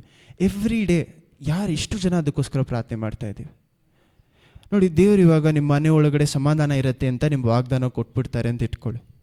ಎಷ್ಟು ಜನ ಅದನ್ನ ಇಟ್ಕೊಂಡು ಪ್ರಾರ್ಥನೆ ಮಾಡ್ತಾ ಇದ್ದೀವಿ. ನಾವೇನು ಮಾಡ್ತೀವಿ, ವಾಗ್ದಾನ ಪಡೆದುಕೊಂಡು ಅಷ್ಟೇ ಆ ಒಂದು ದಿವ್ಸಕ್ಕೆ ಮಾತ್ರ ಏನು ಮಾಡ್ತೀವಿ, ವಾಗ್ದಾನ ಇಟ್ಕೊಳ್ತೀವಿ. ಏನು ಹೇಳ್ತೀವಿ ಅಂದರೆ, ದೇವರು ಕೊಟ್ಟಂಥ ವಾಗ್ದಾನವನ್ನು ಅವ್ರು ಏನು ಮಾಡ್ತಾರೆ, ನೆರವೇರಿಸ್. ಯಾವ ರೀತಿ ಅಂದರೆ, ಇವಾಗ ಪೊಲೀಸು ಎಲ್ಲ ಆಚೆಗಡೆ ಇದ್ದಾರೆ ಅಂತ ಇಟ್ಕೊಳ್ಳಿ. ಎಲ್ಲರೂ ನಮ್ಮ ರಕ್ಷಣೆಗೋಸ್ಕರ ಏನಿದ್ದಾರೆ, ಪೊಲೀಸ್ ಇರ್ತಾರೆ. ನಿಮಗೆ ಒಂದು ರೀತಿ, ನಿಮಗೆ ಏನೋ ಕಷ್ಟ ಇದೆ, ಯಾರೋ ಕಳ್ಳ ನಿಮ್ಮ ಮನೆಗೆ ಬಂದಿದ್ದಾನೆ, ಏನೋ ಒಂದು ವಿಷಯ ಆಗಿದೆ ಅಂತ ಇಟ್ಕೊಳ್ಳಿ. ಪೊಲೀಸ್ ತಾನಾಗಿ ತಾನು ಒಳಗಡೆ ಬರ್ತಾರಾ, ಅಥವಾ ನೀವು ಪ್ರಾರ್ಥನೆ ಮಾಡಿದ ಮೇಲೆ, ನೀವು ಅವ್ರ ಹತ್ರ ಪೊಲೀಸ್ ಕಂಪ್ಲೇಂಟ್ ಮಾಡಿದ್ಮೇಲೆ 100 ಕಾಲ್ ಮಾಡಿದ್ಮೇಲೆ ಒಳಗಡೆ ಬರ್ತಾರೆ? ದೇವರು ಮಾತ್ರ ಯಾಕೆ, ನಾವು ಏನು ಹೇಳಿದೆ, ದೇವ್ರ ಹತ್ರ ಎಲ್ಲ ಬಲ ಇದೆ, ನೀವು ಕೇಳದೇನೆ ಮಾಡೋದಕ್ಕೆ ಏನಿದೆ, ಎಲ್ಲ ಬಲ ಇದೆ.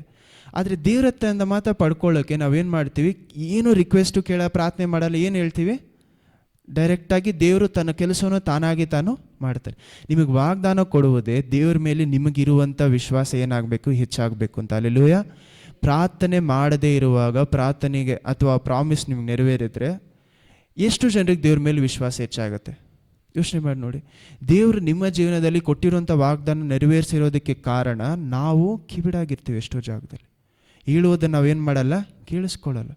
ನಮ್ಮ ಫೀಲಿಂಗ್ಸ್ ಅಂದರೆ, ನನಗೆ ಇವಾಗ ಈ ಕಾಲದಲ್ಲಿ ಈ ರೀತಿ ಅನ್ನಿಸ್ತಾ ಇದೆ, ಇದನ್ನು ನಾನೇನು ಮಾಡ್ತೀನಿ. ಯಾಕಂದರೆ ನಾವು ಎಷ್ಟೋ ಜನರಿಗೆ ನಿನ್ನೆ ಇರುವಂಥ ಒಂದು ಫೀಲಿಂಗ್ ಏನಾಗಲ್ಲ, ಇವತ್ತು ಇರಲ್ಲ. ನಿನ್ನೆ ಏನಾಗಿರ್ತೀವಿ, ದೇವ್ರು ನಡೆಸ್ತಾ ಇರುವಂಥ ದಾರಿ, ದೇವ್ರು ನಡೆಸ್ತಾ, ನೆಕ್ಸ್ಟ್ ಡೇ ಏನಾಗ್ಬಿಡುತ್ತೆ, ಅಯ್ಯೋ ಇಲ್ವಲ್ಲ, ದೇವ್ರು ನಡೆಸಿರ್ತಾರ ಇಲ್ವಲ್ಲ. ನಿನ್ನೆ ನೋಡಿದ್ರೆ ಅಷ್ಟು ಸಮಾಧಾನ ಆಯಿತು, ಇವತ್ತು ನೋಡಿದ್ರೆ ಸಮಾಧಾನನೇ ಇಲ್ಲ. ಯಾಕಂದರೆ ನಾವು ದೇವರ ವಾಗ್ದಾನಗಳನ್ನು ಹಿಡ್ಕೊಂಡು ಏನು ಮಾಡ್ತಾ ಇಲ್ಲ, ನಡೀತಾ ಇಲ್ಲ. ನಮ್ಮ ಫೀಲಿಂಗ್ಸ್ ಮೇಲೆ ನಾವು ಏನು ಮಾಡ್ತಾ ಇರ್ತೀವಿ, ನಡಿತೀವಿ. ಇವತ್ತು ನನ್ನ ಫೀಲಿಂಗ್ ಏನಾಗಿದೆ, ಚೆನ್ನಾಗಿದೆ, ಇವತ್ತು ನಾನು ಏನು ಮಾಡ್ತೀನಿ, ಇದನ್ನು ದೇವರು ಹೇಳಿದ್ರು ನಾನು ನಡೆಸ್ಬಿಡ್ತೀನಿ. ನೆಕ್ಸ್ಟ್ ಏನಾಗಿರುತ್ತೆ, ಯಾಕಂದರೆ ನಮ್ಮ ಜೀವನವನ್ನು ದೇವರ ವಾಗ್ದಾನಗಳ ಮೇಲೆ ಏನು ಮಾಡಿರಲ್ಲ, ನಾವು ಕಟ್ಟಿರಲ್ಲ. ಹಲ್ಲೆಲೂಯಾ. ಇದಕ್ಕೇನೆ ನಮ್ಮ ಜೀವನವನ್ನು ದೇವರ ವಾಗ್ದಾನಗಳ ಮೇಲೆ ಕಟ್ಟಬೇಕು. ಯಾಕಂದರೆ ನೋಡಿ, ಈ ಮನುಷ್ಯರು ಎಷ್ಟೇ ಕೆಟ್ಟವರಾಗಿದ್ದರು, ಇಸ್ರೇಲ್ ಜನರು ಎಷ್ಟೇ ತಮ್ಮ ಮನಸ್ಸನ್ನು ಕಲ್ಲು ಮಾಡಿಕೊಂಡಿದ್ರು ದೇವರು ಅವ್ರು ಕೊಟ್ಟಂಥ ವಾಗ್ದಾನ ನೆರವೇರಿಸ್ತಾರೆ. ಹಲ್ಲೆಲೂಯಾ. ಯಾಕೆ ದೇವರು ಅವರ ವಾಗ್ದಾನಗಳು ನೆರವೇರಿಸ್ತಾರೆ ಅಂದರೆ ಅವರ ನಾಮದ ಮಹಿಮೆಗೋಸ್ಕರ. ಹಲ್ಲೆಲೂಯಾ. ಹೀಬ್ರೂಸ್ 6ನೇ ಅಧ್ಯಾಯ 15ನೇ ವಾಕ್ಯ. ಹೀಬ್ರೂಸ್ 6:15. ಇಬ್ರಿಯರು ಪತ್ರಿಕೆ 6ನೇ ಅಧ್ಯಾಯ ವಚನ 15, 16, 17. ಓಕೆ, 15, 16, 17. ಆ ವಾಗ್ದಾನದ ಫಲಕ್ಕೋಸ್ಕರ ಅಬ್ರಹಾಮನು ಬಹು ದಿವಸ ಕಾದುಕೊಂಡಿದ್ದು ಆ ಫಲವನ್ನು ದೇವರು ಹೇಳಿದ ಹಾಗೆ ಹೊಂದಿದನು. ಮನುಷ್ಯರು ತಮಗಿಂತ ಹೆಚ್ಚಿನವರ ಆಣೆ ಇಡುತ್ತಾರೆ ಅಷ್ಟೇ. ಮಾತಿಗೆ ಆಣೆ ಇಟ್ಟು ಸ್ಥಿರಪಡಿಸಿದ ಮೇಲೆ ಅವರೊಳಗೆ ವಿವಾದವೇನೂ ಇರುವುದಿಲ್ಲ. ಹಾಗೆಯೇ ದೇವರು ತನ್ನ ಸಂಕಲ್ಪವು ನಿಶ್ಚಲವಾದದ್ದು ಎಂಬುದನ್ನು ವಾಗ್ದಾನದ ಫಲಕ್ಕೆ ಬಾಧ್ಯರಾಗುವವರಿಗೆ ಬಹು ಸ್ಪಷ್ಟವಾಗಿ ತೋರಿಸಬೇಕೆಂದು ಆಣೆ ಇಟ್ಟು ತನ್ನ ಮಾತನ್ನು ಸ್ಥಿರಪಡಿಸಿದರು. ಆಮೇನ್. 17 17 ಓದಿದ್ರೆ ಓಕೆ. 18 ಓದ್ಬಿಡಿ, ಹಂಗೆ 18, 19 ಹಂಗೆ ಓದಿ. ಆಶ್ರಯವನ್ನು ಹೊಂದಬೇಕೆಂದು ಓಡಿ ಬಂದು ನಮ್ಮ ಮುಂದೆ ಇಟ್ಟಿರುವ ನಿರೀಕ್ಷೆಯನ್ನು ಹಿಡಿದುಕೊಂಡವರಾದ ನಮಗೆ 2 ನಿಶ್ಚಲವಾದ ಆಧಾರಗಳು ಇರುವ ಕಾರಣ ಬಲವಾದ ಧೈರ್ಯ ಉಂಟಾಯಿತು. ಈ ಆಧಾರಗಳನ್ನು ಕೊಟ್ಟದರಲ್ಲಿ ದೇವರು ಸುಳ್ಳಾಡಿರಲ್ಲ. ದೇವರು ಏನು ಮಾಡಲ್ಲ ಅಂತೆ, ಸುಳ್ಳಾಡೋರಲ್ಲ. ನೋಡಿ, ದೇವರು ಅವ್ರ ವಾಗ್ದಾನ ಕೊಡುವಾಗ ಎಲ್ಲ ವಾಗ್ದಾನಗಳು ನೀವು ದೇವರ ಹತ್ರಿಂದ ಪಡೆದುಕೊಳ್ಳುವಂಥ ಒಂದೊಂದು ವಾಗ್ದಾನವನ್ನು ಸಹ ದೇವರು ಅವರ ಹೆಸರಿನಲ್ಲಿ ಕೊಡ್ತಾರೆ. ಹಲ್ಲೆಲೂಯಾ. ದೇವರು ಕೊಡುವಂಥ ಎಲ್ಲ ಪ್ರಾಮಿಸಸ್ ಅವರ ಹೆಸರಿನಲ್ಲಿ ಕೊಡ್ತಾರೆ. ಯಾಕೆ ಅವರ ಹೆಸರಲ್ಲಿ ಕೊಡ್ತಾರೆ ಅಂದರೆ ಅವರ ಹೆಸರಿನಲ್ಲಿ ಕೊಟ್ಟಿರುವಂಥ ಯಾವುದೇ ವಿಷಯವನ್ನು ದೇವರು ನೆರವೇರಿಸದೆ ಮುಗ್ಬಿಡಲ್ಲ. ಹಲ್ಲೆಲೂಯಾ. ನಿಮಗೆ ನೋಡಿ, ಅಬ್ರಹಾಮನಿಗೆ ದೇವರು ವಾಗ್ದಾನ ಕೊಡುವಾಗ ಯಾರ ಹೆಸರಿನಲ್ಲಿ ಕೊಡ್ತಾ ಇದ್ದಾರೆ? ಅವರ ಹೆಸರು. ಇವಾಗ ನೋಡಿ, ನಾವು ನಮ್ಮ ಭಾಷೆಯಲ್ಲಿ ಸುಲಭವಾಗಿ ಹೇಳ್ಬೇಕಂದ್ರೆ, ನನ್ನ ಮೇಲೆ ಆಣೆ ನಾನು ಏನು ಮಾಡ್ತೀನಿ, ಈ ವಿಷಯವನ್ನು ಮಾಡ್ತೀನಿ. ಅಥವಾ ನನ್ನ ಮಗನ ಮೇಲೆ ಏನು ಮಾಡ್ತೀನಿ, ಆಣೆ ಇಡ್ತೀನಿ. ಏನು ಹೇಳ್ತೀವಿ, ನಮಗಿಂತ ಯಾರು ತುಂಬ ಮುಖ್ಯವಾಗಿರ್ತಾರೆ ಅವ್ರ ಮೇಲೆ ನಾವೇನು ಮಾಡ್ತೀವಿ. ಇವಾಗ ನೋಡಿ, ಒಂದು ತಾಯಿಯೋ ಒಂದು ತಂದೆನೋ ಯಾರೋ ಒಬ್ಬರು ನನ್ನ ಮಗಳ ಮೇಲೆ ಆಲೆ ಮಾಡಿ ಹೇಳ್ತೀನಿ, ಈ ವಿಷಯ ನಾನು ಏನು ಮಾಡ್ತೀನಿ ಅಂತ ಹೇಳುವಾಗ ಯಾಕೆ ಆ ರೀತಿ ಹೇಳ್ತಾರೆ? ಅವರಿಗಿಂತ ತುಂಬ ವ್ಯಾಲ್ಯೂಬಲ್ ಆಗಿ ನೋಡೋದು ಯಾರು? ಅವರ ಮಕ್ಕಳನ್ನು. ಹಾಗಂದ್ರೆ ಅವ್ರ ಹತ್ರ ಇರುವಂಥ ತುಂಬ ಅಮೂಲ್ಯವಾದ ಒಂದು ವಿಷಯ, ತುಂಬ ವ್ಯಾಲ್ಯೂ ಜಾಸ್ತಿ ಇರುವಂಥ ವಿಷಯದ ಮೇಲೆ ನಾವೇನು ಮಾಡ್ತೀವಿ, ಪ್ರಾಮಿಸ್. ಯಾಕಂದರೆ ಆ ಒಂದು ವ್ಯಾಲ್ಯೂಬಲ್ ಆದ ವಿಷಯ ನಮ್ಮನ್ನು ಬಿಟ್ಟು ದೂರ ಹೋಗ್ಬಿಟ್ರೆ ನಮ್ಮಿಂದ ಏನು ಮಾಡೋಕ್ಕಾಗಲ್ಲ, ತಡ್ಕೊಳ್ಳೋಕ್ಕಾಗಲ್ಲ. ಅದರಿಂದ ನಾವೇನು ಮಾಡ್ತೀವಿ, ಇದ್ರ ಮೇಲೆ ಆಣೆ ಇಡ್ತೀನಿ, ನಾನು ಇದನ್ನೇನು ಮಾಡಲ್ಲ, ಮಾಡಿ ಮುಗಿಸ್ತೀನಿ ಅಂತ. ದೇವರು ಅವರ ಮೇಲೆ ಆಣೆ ಅಂದರೆ ತನ್ನ ಹೆಸರಿನಲ್ಲಿ ವಾಗ್ದಾನ ಕೊಡುವುದು ಸಹ ಈ ರೀತಿಯೇ. ಏನಂತ ಹೇಳ್ತಾರೆ, ಅವರ ಮೇಲೆ. ಯಾಕಂದರೆ ದೇವರಿಂದ ಏನು ಮಾಡೋಕ್ಕಾಗಲ್ಲ ಅಂತೆ, ಸುಳ್ಳು ಹೇಳೋಕ್ಕಾಗಲ್ಲ. ಆ ಕಾರಣದಿಂದ ಇಲ್ಲೂ ಏನು ಹೇಳ್ತಾ ಇದ್ದಾರೆ, ಐಶಾಯ 48 7ನೇ ವಾಕ್ಯ, 6ನೇ 7ನೇ 8ನೇ ವಾಕ್ಯದಲ್ಲಿ ಏನು ಹೇಳ್ತಾರೆ, ನಾನು ಕೊಡುವಂಥ ಮಾತನ್ನು ನೆರವೇರಿಸುವುದಕ್ಕೆ ಕಾರಣ ಅವರ ಹೆಸರು. ಹಲ್ಲೆಲೂಯಾ. ನಾವು ಸಹ ನಂಬಿಕಸ್ಥರಲ್ಲ. ದೇವರ ಹತ್ರ ಅಂದ ವಾಗ್ದಾನಗಳನ್ನು ಪಡೆದುಕೊಳ್ಳುವಂಥ ಮನುಷ್ಯರು ನಾವಲ್ಲ. ಚೆನ್ನಾಗಿ ಯೋಚನೆ ಮಾಡಿ ನೋಡಿ, ದೇವರ ಹತ್ರ ವಾಗ್ದಾನ ಪಡ್ಕೊಂಡು ಮಾತ್ರ ನಾವು ಸರಿಯಾದ ದಾರಿಯಲ್ಲಿ ನಡೀತೀವಿ. ಎಷ್ಟೋ ಸತಿ ಏನು ಮಾಡ್ತೀವಿ, ತಪ್ಪಾದ ದಾರಿಗಳಲ್ಲಿ ನಡೀತೀವಿ. ದೇವರು ನಮ್ಮನ್ನು ಒಂದು ಜಾಗದಲ್ಲಿ ಇರು ಅಂತ ಹೇಳುವಾಗ ನಾವೇನು ಮಾಡ್ತೀವಿ, ಬಿಟ್ಟು ದೂರ ಬಂದುಬಿಡ್ತೀವಿ. ದೇವರು ಎಷ್ಟೇ ಒಂದು ಜಾಗದಲ್ಲಿ, ಯಾಕಂದರೆ ಅವರ ಮಹಿಮೆ ಅವರಿಗೋಸ್ಕರ ಏನೋ ಒಂದು ವಿಷಯ ಇಟ್ಟಿರ್ತಾರೆ. ನಾವೇನು ಮಾಡ್ತೀವಿ, ಇಲ್ಲ ದೇವರೇ ನನ್ನಿಂದ ಆಗಲ್ಲ, ನಾನು ಮನುಷ್ಯ ಅಲ್ಲ, ನಾನು ಸರಿಯಾದ ಮನುಷ್ಯ ಅಲ್ಲ. ದೇವರು ಕರೆದಿರುವಂಥ ಜಾಗವನ್ನು, ದೇವರು ಹೇಳುವಂಥ ಜಾಗವನ್ನು ಬಿಟ್ಟು ಹೋದರೆ ಲಾಸ್ ಯಾರಿಗೆ? ನಮಗೆ. ಯಾಕಂದರೆ ದೇವರು ಕೊಟ್ಟಂಥ ವಾಗ್ದಾನವನ್ನು ನಮ್ಮ ಮೂಲಕ ಇಲ್ಲದೆ ಹೋದರೆ ಬೇರೆ ಯಾರ ಮೂಲಕ ಏನು ಮಾಡ್ತಾರೆ, ನೆರವೇರಿಸ್ತಾರೆ. ಆದರೆ ಲಾಸ್ ಆಗ್ತಿರೋದು ಯಾರಿಗೆ? ನಮಗೆ. ಯಾಕಂದರೆ ನಮ್ಮ ಜೀವನದಲ್ಲಿ ನಮಗೆ ಸಿಗುವಂಥ ದೊಡ್ಡ ಸಂತೋಷನೇ ದೇವರು ಹೇಳಿರುವುದನ್ನು ಮಾಡೋದು. ಹಲ್ಲೆಲೂಯಾ. ಯಾಕೆ ದೇವರು ಹೇಳಿರುವುದನ್ನು ಮಾಡೋದು ನಮಗಷ್ಟು ಸಂತೋಷ ಅಂದರೆ, ದೇವರು ನಮ್ಮನ್ನು ಸೃಷ್ಟಿ ಮಾಡಿರೋದು ಆ ಕೆಲಸವನ್ನು ಮುಗಿಸೋಕ್ಕೆ. ಚೆನ್ನಾಗಿ ಅರ್ಥ ಮಾಡ್ಕೊಳ್ಳಿ. ಒಂದು ವೇಳೆ ನಾಳೆ ನಾನು ದೇವರ ಸೇವೆನ ಬಿಟ್ಟು ದೂರ ಹೋಗಿ, ಅಥವಾ ನಾನು ಬೇರೆ ಏನೋ ಕೆಲಸ ಮಾಡ್ತೀನಿ, ನಾನು ದೂರ ಹೋದರೆ ನನ್ನ ಜೀವನದಲ್ಲಿ ನನಗೇನಿರಲ್ಲ. ನಾನು ನನ್ನ ಮೂಲಕ ದೇವರು ರಕ್ಷಣೆಗೆ ತರಬೇಕು ಅಂತ ಹೇಳುವಂಥ ಎಲ್ಲ ಆತ್ಮಗಳು ಬೇರೆ ಯಾರ ಮೂಲಕನೂ ದೇವ್ರು ಏನು ಮಾಡ್ತಾರೆ, ಕರ್ಕೊಂಬರ್ತಾರೆ. ಆದರೆ ನನ್ನ ಜೀವನದಲ್ಲಿ ಇರಬೇಕಾಗಿರುವಂಥ ಸಂತೋಷನ ಸಮಾಧಾನ ನಾನೇನು ಮಾಡ್ಕೊಳ್ತೀನಿ, ಕಳ್ಕೊಳ್ತೀನಿ. ಅಲ್ಲೆಲೂಯ. ಯಾಕೆ? ಓ ದೇವರೇ, ನನ್ನ ಜೀವನದಲ್ಲಿ ಇದನ್ನು ನಾನೇನು ಮಾಡಿ, ಇಷ್ಟು ಕೆಳಗಡೆ ಹೋಗಿ ನಾನೇನು ಮಾಡೋಕ್ಕಾಗಲ್ಲ, ಕೆಲಸ ಮಾಡೋಕ್ಕಾಗಲ್ಲ, ಅಥವಾ ಇದು ನಾನು ಅದು ಮಾಡೋಕ್ಕಾಗಲ್ಲ ಅಂತ ನಾನು ಹೇಳ್ತಾ ಹೇಳ್ತಾ ಹೇಳ್ತಾ ನಾನೇನು ಮಾಡ್ತೇನೆ, ಜಾಗದಲ್ಲಿ ನನ್ನ ಆಶೀರ್ವಾದವನ್ನು ನಾನೇ ಕಳ್ಕೊತಾ ಇದ್ದೀನಿ. ಅಲ್ಲೆಲೂಯ. ಅದಕ್ಕೇನೆ ದೇವರ ಅವರ ನಾಮದಲ್ಲಿ ಕೊಡುವಂಥ ವಾಗ್ದಾನಗಳು ಏನು ಮಾಡ್ತಾ ಇದ್ದಾರೆ, ನಾನು ಒಳ್ಳೆಯವನೋ ಕೆಟ್ಟವನೋ ಅದನ್ನೇನು ಮಾಡ್ತಾರೆ, ದೇವರು ನೆರವೇರಿಸ್ತಾರೆ. ಅಲ್ಲೆಲೂಯ. ಹಾಂ, ಇನ್ನೊಂದು ಸೈಡ್ ಇದನ್ನೆಲ್ಲಿ ನೋಡಬೇಕಂದ್ರೆ, ನೀವು ಮತ್ತೆಯಲ್ಲಿ ನೀವು ಓದಬೇಕಾದ್ರೆ ಅಲ್ಲಿ ಒಂದು ವಾಕ್ಯ ಬರುತ್ತೆ, ಏನಂದರೆ ದೇವರೇ ದೇವರೇ ಅಂತ ಹೇಳುವಂಥ ಎಲ್ಲರೂ ಸಹ ಏನಾಗಲ್ಲ, ದೇವರ ರಾಜ್ಯವನ್ನು ಹೋಗಿಸೆ. ಯಾಕೆ ಅವ್ರು ಏನು ಹೇಳ್ತಾರೆ, ದೇವರೇ ದೇವರೇ ನಿಮ್ಮ ಹೆಸರಲ್ಲಿ ನಾನು ಏನು ಮಾಡಿದೆ, ದೇವ ಓಡಿಸ್ದೆ, ಪ್ರವಾದನೆ ಹೇಳ್ದೆ, ದೇವರ ವಾಕ್ಯವನ್ನು ಹಂಚ್ಕೊಂಡೆ, ಇದೆಲ್ಲ ಮಾಡಿದೆ. ಆದರೆ ದೇವರೇನು ಹೇಳ್ತಾರೆ, ನೀವು ಯಾರು ನನಗೆ ಗೊತ್ತಿಲ್ಲ ಏನಂತ ಇನ್ನೊಂದು ವಾಕ್ಯ ಬರುತ್ತೆ. ಅದಾದಮೇಲೆ ಪಾಪವನ್ನು ಪ್ರಾಕ್ಟೀಸ್ ಮಾಡುವವರೇ ಏನು ಮಾಡಿ, ನನ್ನಂದಿಂದ ತೊಲಗಿ ಹೋಗಿರಿ. ತುಂಬ ಮುಖ್ಯವಾದಂಥ ವಾಕ್ಯ.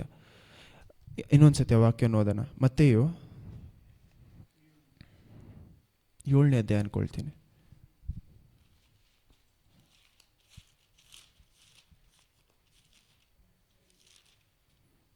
ಮತ್ತೆ 7:23. ಮತ್ತೆ 7ನೇ ವಚನ 23. ಆಗ ನಾನು ಅವರಿಗೆ, ನಾನೆಂದು ನಿಮ್ಮ ಗುರುತು ಕಾಣೆನು, ಧರ್ಮವನ್ನು ಮೀರಿ ನಡೆಯುವವರೇ, ಧರ್ಮವನ್ನು ಮೀರಿ ನಡೆಯುವವರೇ. ಇನ್ನೊಂದು ಟ್ರಾನ್ಸ್ಲೇಷನ್ ಏನು ಬರುತ್ತೆ, ಕಪಟಿಗಳೇ ಅಂತ ಬರುತ್ತೆ. ಇನ್ನೊಂದು ಟ್ರಾನ್ಸ್ಲೇಷನ್ ಏನು ಬರುತ್ತೆ ಅಂದರೆ, ಪಾಪವನ್ನು ಪ್ರಾಕ್ಟೀಸ್ ಮಾಡುವವರು. ಪಾಪವನ್ನು ಏನು ಮಾಡ್ತಾರೆ, ಹಾಗೆ ಮಾಡದೆ ದೇವರ ಮಕ್ಕಳು ಅಂತ ಹೇಳ್ಕೊಂಡು ಏನು ಮಾಡ್ತಾ ಇರ್ತಾರೆ, ಪಾಪದಲ್ಲೇ ಬಾಳ್ತಾರೆ. ಓಕೆ, ಇದನ್ನು ಏನಕ್ಕೋಸ್ಕರ ಹೇಳಿದೆ ಅಂದರೆ, ನಾವು ಒಂದು ಸೇವೆಯನ್ನು ತುಂಬ ಆಶೀರ್ವಾದವಾಗಿದೆ ಅಂತ ನೋಡಬೇಕಾದ್ರೆ ನಾವೇನು ಅಂದ್ಕೊಳ್ತೀವಿ, ಆ ಸೇವಕರು ದೇವರ ಹತ್ರ, ದೇವ್ರು ತುಂಬ ಹತ್ರ ಇರ್ತಾರೆ, ಆ ಕಾರಣದಿಂದನೇ ನಡೀತಾ ಇದೆ. ಅವ್ರ ಸ್ವಂತ ಜೀವನದಲ್ಲಿ ತುಂಬ ಒಳ್ಳೆಯವರಾಗಿರ್ತಾರೆ. ನೆಕ್ಸ್ಟ್ ಇನ್ನೊಂದು ತುಂಬ ಆಶೀರ್ವಾದವಾದ ವಿಶ್ವಾಸಿಗಳು ನೋಡುವಾಗ ಏನು ಅಂದ್ಕೊಳ್ತೀವಿ, ಅವ್ರು ಎಷ್ಟೋ ಪ್ರಾರ್ಥನೆ ಮಾಡ್ತಾರೆ, ಅದಕ್ಕೆ ಅವ್ರಿಗೆ ಅಷ್ಟು ಆಶೀರ್ವಾದ.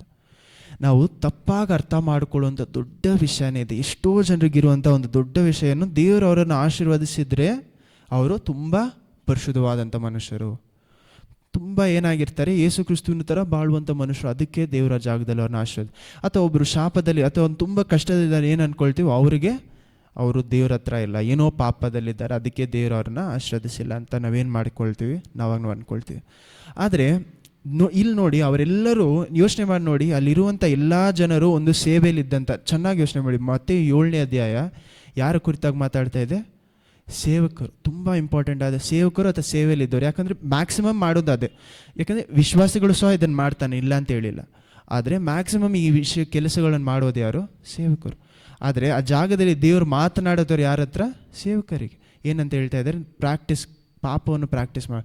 ಅವರು ಲೋಕದಲ್ಲಿ ಇರಬೇಕಾದ್ರೆ ಏನಾಗಿದ್ದಿರ್ತಾರೆ, ತುಂಬ ದೇವ್ರ ಹತ್ರ ಆಗಿದ್ದಿರ್ತಾರೆ. ಇದೇ ನಾನು ನೆಕ್ಸ್ಟು ಇನ್ನೂ ಕಂಟಿನ್ಯೂಷನ್ ಆಗಿ ಮಾತಾಡಬೇಕಾದ್ರೆ, ಕ್ರಿಸ್ತನಲ್ಲಿ ಇರುವಂಥ ಎಷ್ಟೋ ಜನರು ಇನ್ನೂ ಸಹ ಏನಾಗಿರ್ತಾರೆ, ಪಾಪದಲ್ಲಿ ಬಾಳ್ತಾ ಇರ್ತಾರೆ. ಚೆನ್ನಾಗಿ ಅರ್ಥ ಮಾಡ್ಕೊಳ್ಳಿ. ಪಾಪದಲ್ಲಿ ಬೀಳುವವರಲ್ಲ, ಪಾಪದಲ್ಲಿ ಬಾಳುವವರು. ಪಾಪದಲ್ಲಿ ಬಾಳುವುದಕ್ಕೂ ಪಾಪದಲ್ಲಿ ನಾವು ಸಡನ್ನಾಗಿ ಬೀಳೋದಕ್ಕೂ ವ್ಯತ್ಯಾಸ ಇದೆ. ನಾವು ಬೀಳುವಂಥ ಪಾಪಗಳು ನಮ್ಮನ್ನೇನು ಮಾಡುತ್ತೆ, ನಾವು ಅರಿಯದೆ ಬೀಳುವಂಥ ಜಾಗ ಅದು. ಆದರೆ ಗೊತ್ತಿದ್ದು ಪಾಪದಲ್ಲಿ ಇರುವಂಥವರು ಏನಂದರೆ, ನಮ್ಮೆಲ್ರಿಗೂ ಏನಿರುತ್ತೆ ಅಂದರೆ, ಏಥಿಸ್ಟು ಅಥವಾ ಬೇರೆ ದೇವರುಗಳನ್ನು ಆರಾಧನೆ ಮಾಡೋರನ್ನ ನೋಡಿದ್ರೆ ನಾವೇನು ಹೇಳ್ತೀವಿ, ಅಯ್ಯೋ ಪಾಪ ಅವ್ರಿಗೇನಿಲ್ಲ, ಏನೂ ಗೊತ್ತಿಲ್ಲ. ಅವ್ರನ್ನ ನೋಡಿ ನಾವೇನು ಮಾಡ್ತೀವಿ, ಅಯ್ಯೋ ಅವ್ರ ಆತ್ಮಕ್ಕೋಸ್ಕರ ಎಷ್ಟೋ ಜನ ಏನು ಮಾಡ್ತಾರೆ, ಭಯಪಡ್ತಾರೆ. ಏನಂತ, ಅವರು ದೇವರೇ ಇಲ್ಲ ಅಂತ ಹೇಳುವಂಥ ಮನುಷ್ಯ, ಅವ್ರೇನು ಮಾಡಿಬಿಡ್ತಾರೆ, ನರಕಕ್ಕೆ ಹೋಗಿ ಸೇರ್ತಾರೆ ಅಂತ ಎಷ್ಟೋ ಜನ ಹೇಳ್ತಾರೆ ಅಂತ ಇಟ್ಕೊಳ್ಳಿ. ಆದರೆ ಸಭೆಯಲ್ಲಿ ಕುಳಿತುಕೊಂಡು ಯೇಸುವೇ ದೇವರು ಅಂತ ಹೇಳುವಂಥ ಎಷ್ಟೋ ಜನರು ಅವರ ಜೀವನದಲ್ಲಿ ಪಾಪವನ್ನು ಬಿಡದೆ ನರಕಕ್ಕೆ ಹೋಗಿ ಸೇರ್ತಾರಲ್ಲ, ಅವರನ್ನೆಲ್ಲ ಯಾರು ಕೇಳೋದು? ಆಚೆಗಡೆ ಇರುವಂಥ ಅವರಿಗಿಂತ ತುಂಬ ಡೇಂಜರ್ ಇರೋದು ಯಾರು? ಸಭೆ ಒಳಗಡೆ ಇರುವಂಥ ಮನುಷ್ಯರು. ಆಚೆಗಡೆ ಇರುವಂಥವ್ರಿಗಿಂತ, ಯಾಕಂದರೆ ಆಚೆಗಡೆ ಇರೋರಿಗಾದರೂ ದೇವ್ರು ಯಾರು ಅಂತ ಗೊತ್ತಿಲ್ಲ. ಒಂದು ವೇಳೆ ದೇವರು ಅವರನ್ನು ಸ್ವೀಕರಿಸಿದ್ರು ಯಾಕಂದರೆ ಅವ್ರು ದೇವ್ರು ಯಾರಂತಾನೆ ಗೊತ್ತೇ ಇಲ್ಲ. ನೋಡಿ, ಇವಾಗ ಯೋಚನೆ ಮಾಡಿ ನೋಡಿ, ಎಲ್ಲೋ ಫಾರೆಸ್ಟಲ್ಲಿ ಇರ್ತಾರೆ, ಎಲ್ಲೋ ಕಾಡುಗಳಲ್ಲಿ ಕಾಡುವಾಸಿಗಳು, ಅವ್ರಿಗೆಲ್ಲ ಯೇಸು ಯಾರು ಅಂತ ಗೊತ್ತೇ ಇಲ್ಲ. ಅಂಥವ್ರಿಗೆ ದೇವ್ರು ಏನು ಮಾಡ್ಬೋದು, ಆಪರ್ಚುನಿಟಿ ಕೊಡ್ಬೋದು.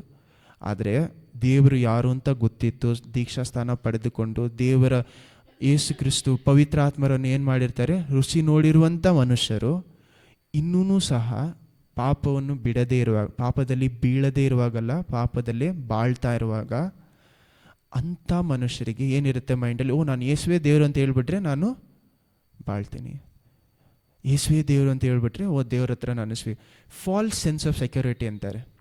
ನಾನು ಸುರಕ್ಷಿತವಾಗಿದ್ದೀನಿ ಅಂತ ಏನಾಗಿರುತ್ತೆ ಅವರಿಗೆ ಮನಸ್ಸಲ್ಲಿ ಒಂದು ಸುಳ್ಳಾದ ನೆನಪು, ಭಾವನೆ.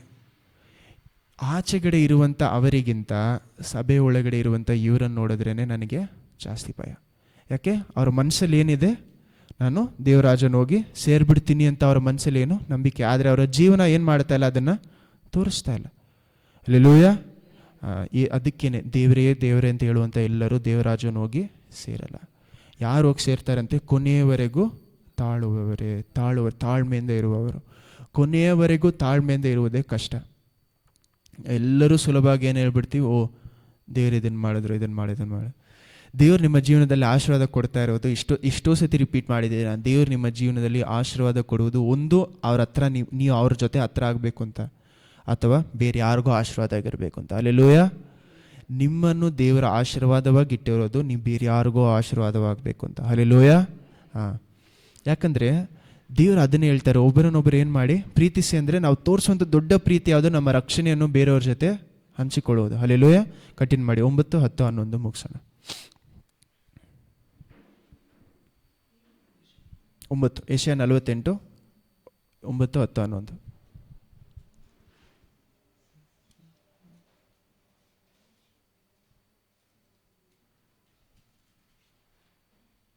ಯೆಶಾಯ 48, 9 ಮತ್ತು 10.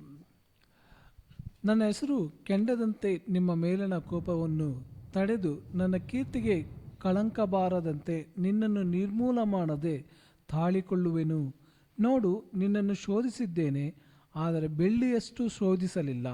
ಸಂಕಟವೆಂಬ ಪುಟಕ್ಕೆ ಹಾಕಿ ನಿನ್ನನ್ನು ಪರೀಕ್ಷಿಸಿದ್ದೇನೆ.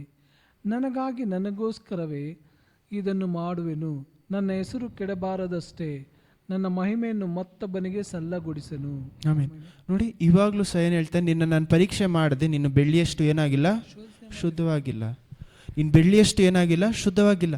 ಆ ಕಾರಣದಿಂದ ಏನು ಮಾಡ್ತಾ ಇದ್ದಾರೆ, ನೆಕ್ಸ್ಟ್ ಏನು ಹೇಳ್ತಾರೆ, ನಾನು ಇದೆಲ್ಲ ಮಾಡಿದೆ, ಇವಾಗ ನಾನು ಕೋಪ ಪಡದೇ ಇರುವುದು ಸಹ ಯಾರಿಗೋಸ್ಕರ, ನನ್ನ ನಾಮಕ್ಕೋಸ್ಕರ ಅಂತಾರೆ. ಯಾಕಂದರೆ ನೋಡಿ, ಮೋಸೆಯನ್ನು ಸಹ ದೇವ್ರು ಏನು ಹೇಳ್ತಾರೆ, ಈ ಜನರೆಲ್ಲೋ ನಾನು ಏನು ಮಾಡ್ತೀನಿ, ನಾಶ ಮಾಡ್ತೀನಿ, ನಿನ್ನನ್ನು ನಾನು ಏನು ಮಾಡ್ತೀನಿ, ವಾಗ್ದಾನ ಎಲ್ಲ ಕರ್ಕೊಂಡು ಹೋಗ್ತೀನಿ ಅಂತಾರೆ. ಮೋಸೆಗೆ ಏನು ಹೇಳ್ತಾರೆ ದೇವರು, ನಿನ್ನನ್ನು ವಾಗ್ದಾನ ಎಲ್ಲ ಕರ್ಕೊಂಡು ಈ ಜನರೆಲ್ಲರನ್ನ ನಾಶ ಮಾಡ್ತೀನಿ. ಆವಾಗ ಅವ್ರು ಏನು ಹೇಳ್ತಾರೆ, ಮೋಸೆ ದೇವರೇ ಇಲ್ಲಿ ಕರ್ಕೊಂಬಂದು ಎಲ್ಲರೂ ಸಾಯಿಸ್ಬಿಟ್ರೆ ನಿಮ್ಮಿಂದ ಕರ್ಕೊಂಡು ಹೋಗೋಕ್ಕಾಗಿಲ್ಲ ಅಂತ ಹೇಳ್ಬಿಡ್ತಾರೆ, ನಿಮ್ಮ ನಾಮ ದೂಷಣೆ ಆಗುತ್ತೆ ಅಂತ ಹೇಳ್ತಾರೆ.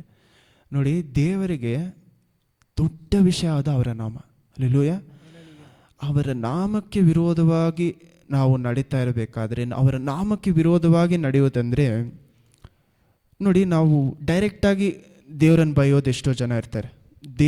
ದೇವ್ರ ಮೇಲೆ ನಂಬಿಕೆ ಇಲ್ಲದೆ ಇರೋರು ದೇವರನ್ನು ಡೈರೆಕ್ಟಾಗಿ ಬೈಯುವಂಥ ಮನುಷ್ಯರು ಇರ್ತಾರೆ. ಅವರು ದೇವರು ಏನು ಮಾಡ್ತಾರೆ, ಅವ್ರನ್ನ ದೇವರು ಕ್ಷಮಿಸ್ತಾರೆ.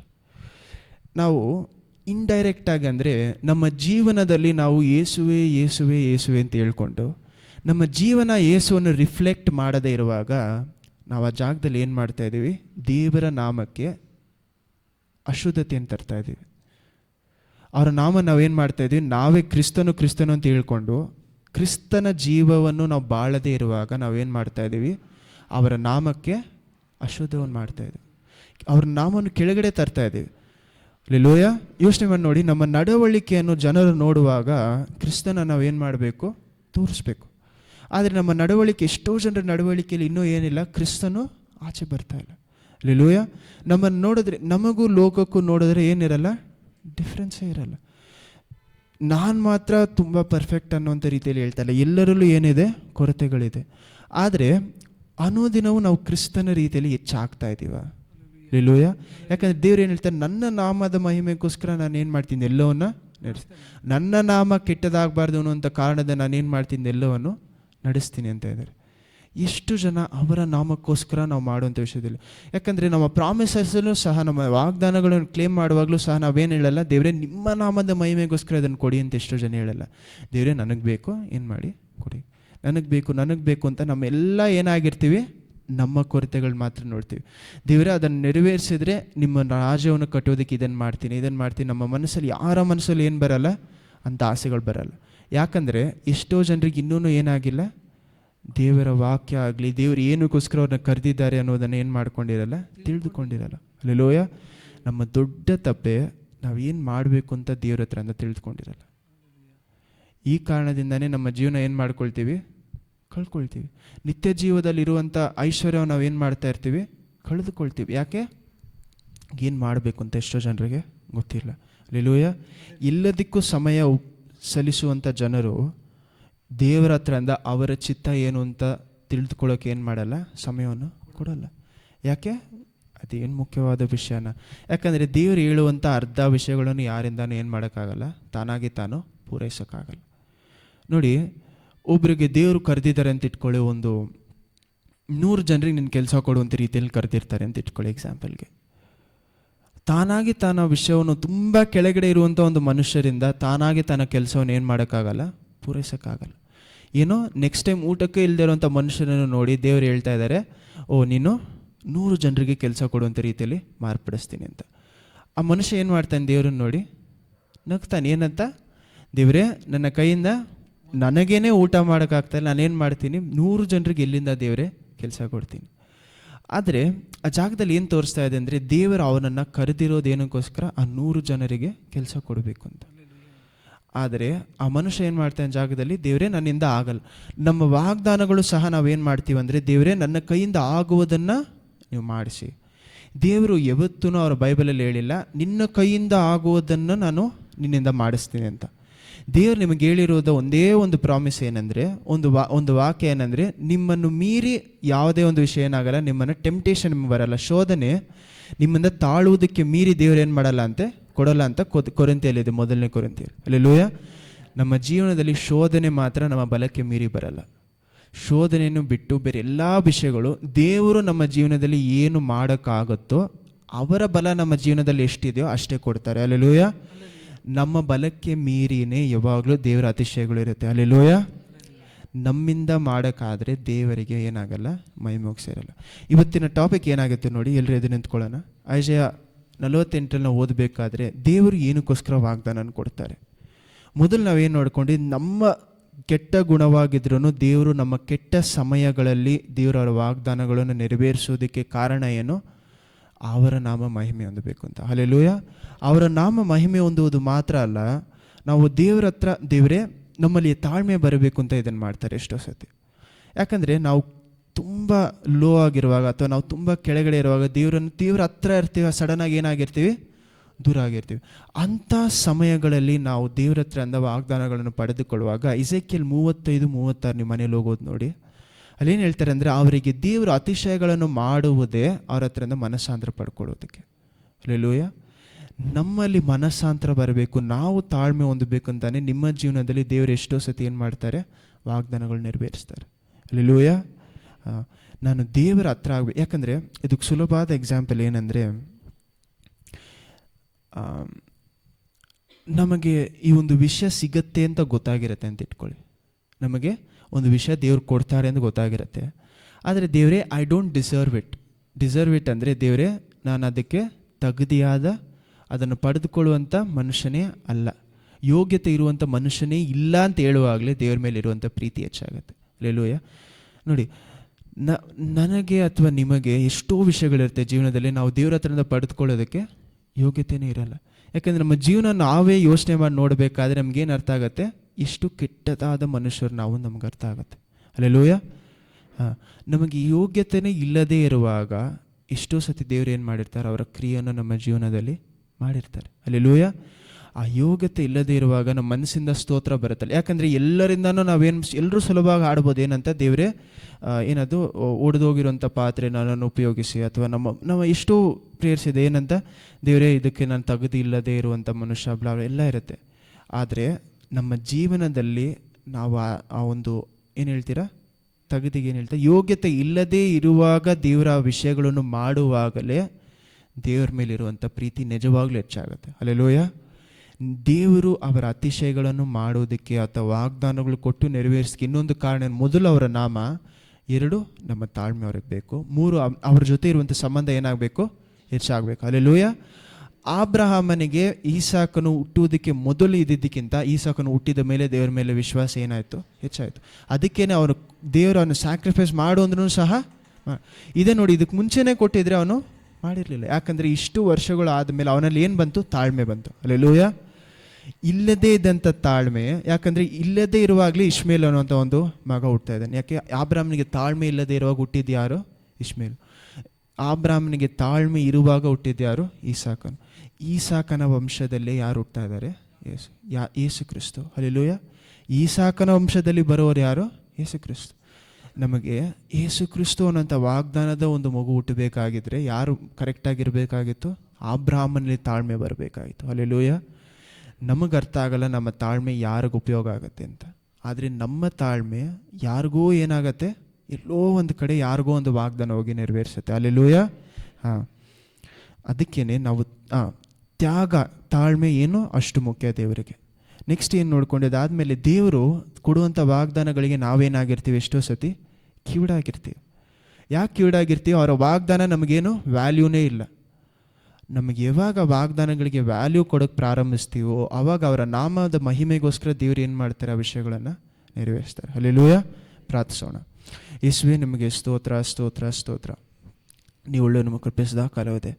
ಹೌದಪ್ಪ, ನಿಮ್ಮ ವಾಕ್ಯಗಳನ್ನ ಓದಬೇಕಾದ್ರೆ ನಮಗೆ ತಿಳಿದುಕೊಂಡು ಬರುವಂಥ ಕೆಲವು ವಿಷಯಗಳಪ್ಪ, ನಿಮ್ಮ ನಾಮದ ಮಹಿಮೆಗೋಸ್ಕರ ಎಷ್ಟೋ ವಿಷಯಗಳು ಮಾಡ್ತೀರಿ. ನಿಮ್ಮ ಮೇಲೆ ಇರುವಂಥ ವಿಶ್ವಾಸ ಹೆಚ್ಚಾಗಬೇಕು ಅಂತ ಎಷ್ಟೋ ವಿಷಯಗಳು ಮಾಡ್ತೀರಾ. ಅದಕ್ಕಾಗಿ ಸ್ತೋತ್ರ.